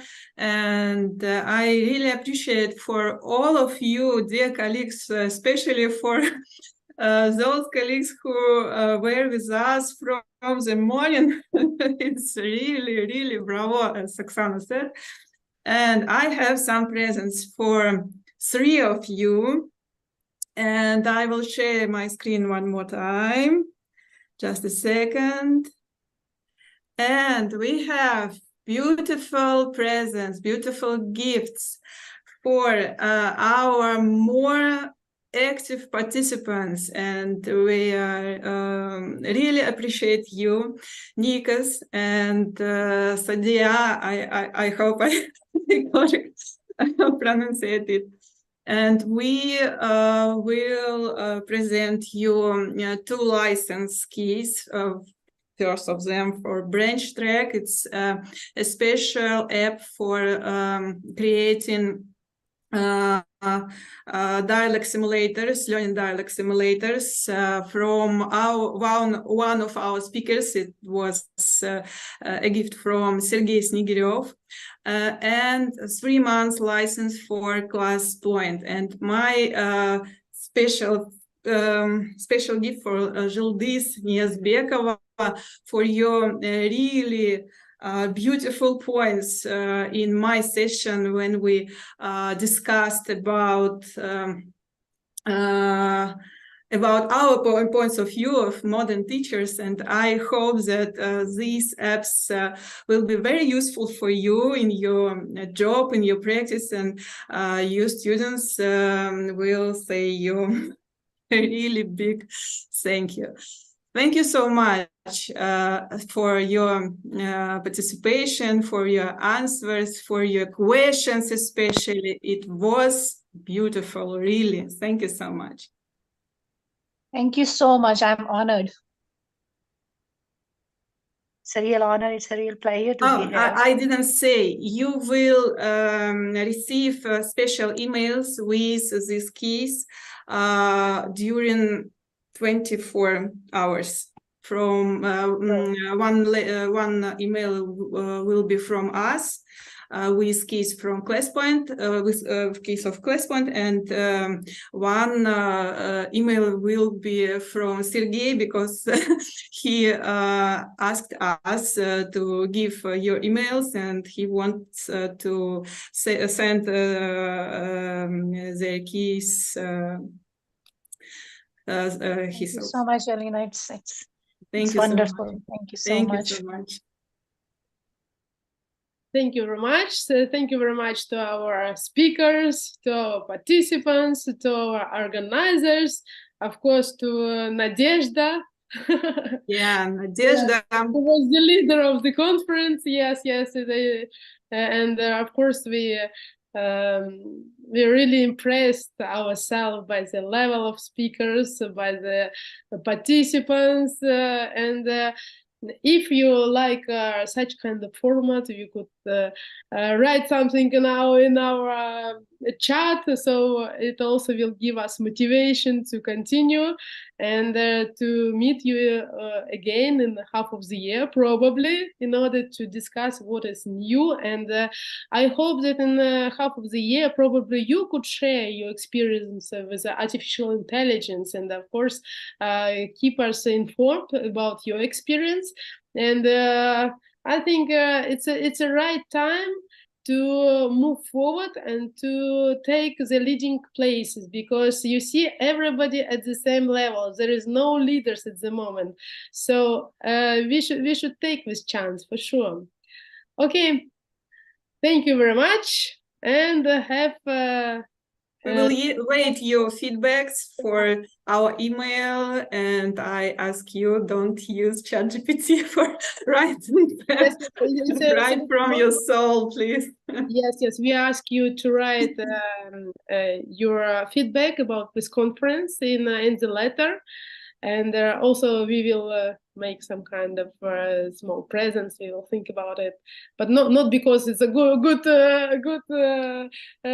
letter, just for your time, of course, appreciation, and it will be very for us interesting why this conference was important and interesting for you. What do you take out for yourself from this conference? Okay, so wish everybody good health as always. Enjoy your day and use ChatGPT. And not only. Your brain. Okay.